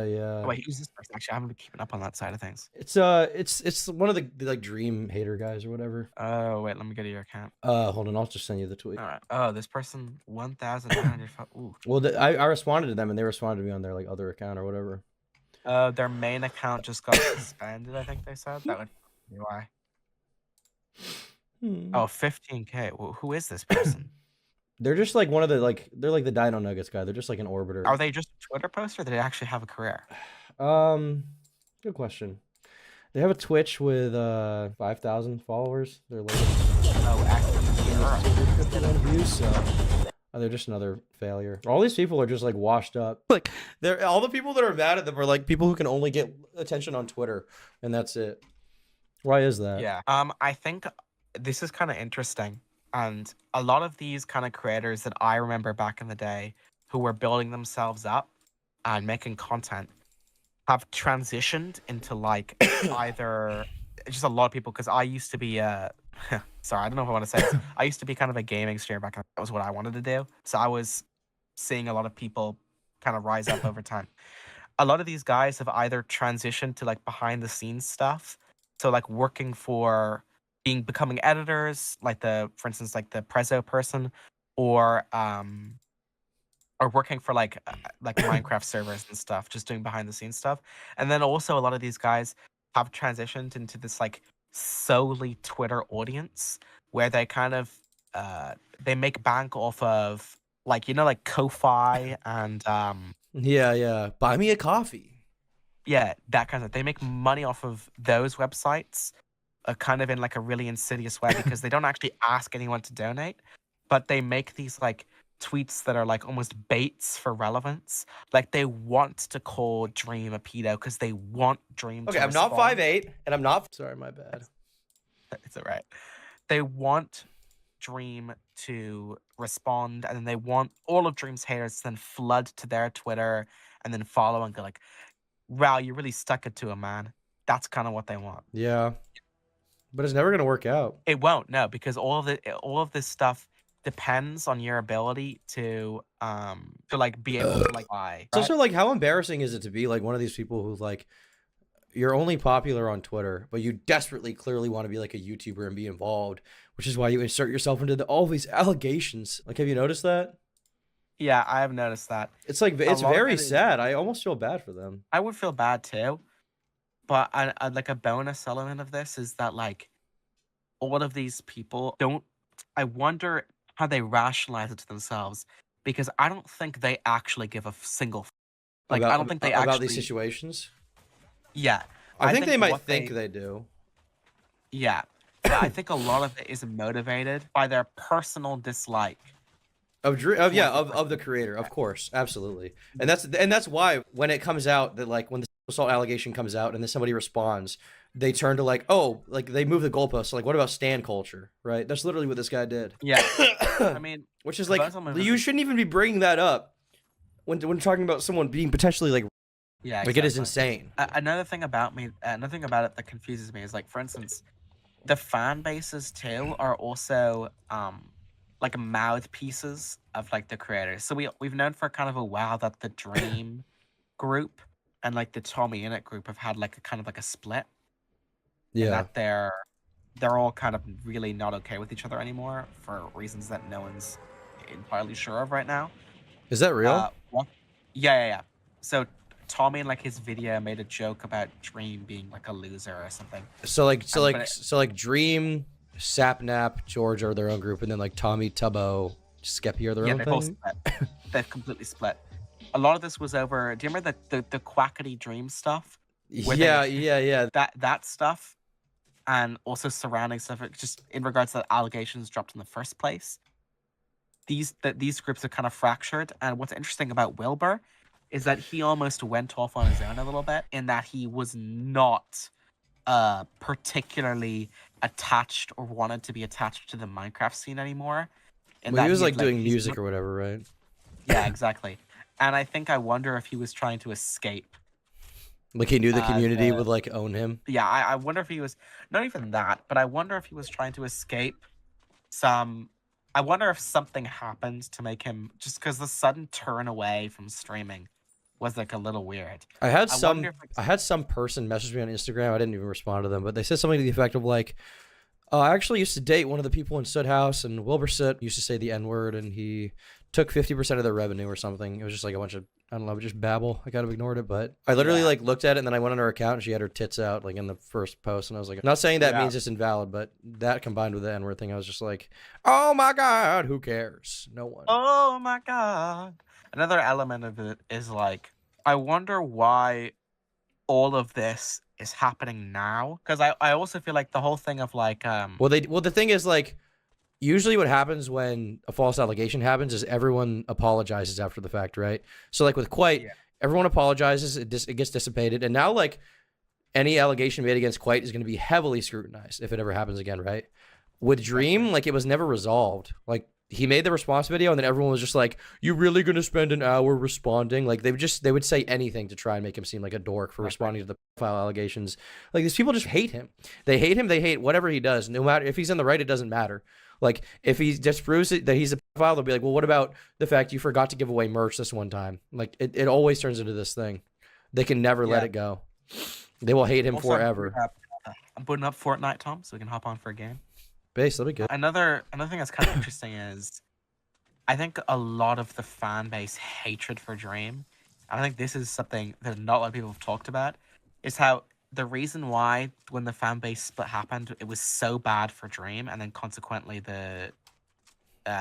no one believed him with the grooming stuff, is that simply put, the Tommy group is just more entertaining than Dream. He's just not. Well, I think Tommy always was famous more off his personality, where Dream is more famous off like the challenges and skill or whatever, right? Yeah, exactly. Is that fair to say? So, I think so, yeah. And he also stopped doing the skill stuff. He just wanted to be like a regular chill streamer like Tommy, and he didn't have the personality to back that up. So he kind of, you can see him basically flop. And when the grooming stuff came out, it was just, you know, people already were starting to lose interest in him, and they wanted to kind of, I feel like people almost wanted to like go forward more with the Tommy people. So it was almost like the perfect opportunity to like X this person out of the community, X this person out of like he just slowly started becoming disliked, not like for nothing that's really his own fault. And this was just the perfect excuse for people to hate him even more. Yeah, I mean, there also seems to be, there's like a number of little personal interactions people have had with Dream where they perceive he slighted them in some way, and that makes them hate him forever. Like at VidCon or something, like he like didn't talk to them enough or something like that, and like it just spirals into this cancer. That's what I've noticed. Exactly. And I wonder if I wonder if the whole situation is like, this is what I'm curious at. What's your view on like how this, I mean, you said you think something real is going to drop and will probably like, you know, make everyone forget. If anything did drop that would kind of have that effect, what do you think it would be? If anything, what? If anything would drop that would fracture the group, what do you think that would be like? Or what do you think that would look like? I think it would have to be more dead to rights of Katie. I don't know. I don't even know if I don't even know if some admission of like one of them lying would be enough. You know what I mean? Like I don't even know if like a statement from Katie where she's like, I intentionally lied, would be enough for them to hate her, because they'd still be like, well, it's GeorgeNotFound. Exactly. I think what would need to happen, and this is the reality. The hope is that something will drop, and like you said, someone will break ranks, but that won't happen unless they need to do like a Hail Mary for their career. That's the only way in which something like that happens. And someone needs to like create the circumstances for that to happen. Those circumstances will never come to be unless something crazy happens. And I just wonder if all this is just going to be a falling domino of people who get like completely nuked from orbit in this space, and then you just have like the new order of like, I don't know, AIMZ and Tommy and Teba, and everything just has a complete and total reset, because that looks like to be what everyone wants to happen for everyone who is disliked to have allegations come out against them such that you don't need to question your dislike for them. Because that's another thing with these like Minecraft people, because they're all very, very young children. They can't comprehend the fact that they just dislike a person for no reason. Well, I think that like it's completely valid to dislike someone just because like they're cringe or they're unswag, right? But for them, it always has to be like a morally righteous thing. I think you're very right. Yeah. So what they need is like a reason to dislike them. And so these allegations that, I mean, at this point, they drop every other week. And some of them are false and some of them are true. And some of them, like the George one, there were kernels of truth to what was said, but the context surrounding it drastically changes the story that Katie was trying to tell. Like you end up finding out that like these kind of younger kids, like they really want to be able to it's kind of insidious almost. They really want to like destroy a person, because I think at this age they don't understand that people can like change. Like I wonder how there doesn't seem to be room for personal growth for sure, but it's especially because it's hard to imagine being a different person when you're 21, because like you feel like you're like at the end of personal growth, right? That's true. It's a really curious situation, and I wonder what's gonna, because I think Wilbur probably feels a little bit relieved now, and that the public focus is not really on him anymore. in that all these things have dropped like in addition to each other, such that like right now it's GeorgeNotFound in the spotlight, Yeah. and Wilbur has almost escaped a little bit from view. And I wonder if I was Wilbur right now, why wouldn't you drop a response, like a deep, in-depth response right now, and get out ahead of it? Well, because I don't know if there's a response he could give. You know what I mean? Like, he might be guilty. That's what's making me think that he might be guilty, that he won't respond.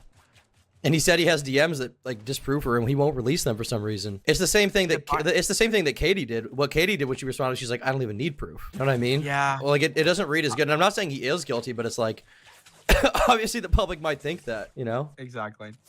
I wonder also why, because there is kind of, you can kind of envision a way that he could respond to the assault stuff, right? From the Alice person. There's not a lot of details, or like realistically, she wouldn't have really much proof. But it would be very easy for him to just say no, that didn't happen, and just try and like gain some credibility and say that, right?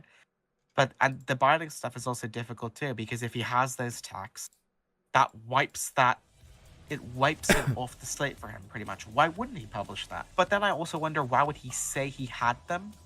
That's what I'm saying. Like he's either guilty or the dumbest person in the world. And that's the thing I feel about Katie. It's like she's either intentionally lying or the dumbest person in the world. Like it's kind of the flip side, in my opinion, you know? Exactly. And it's frustrating. So.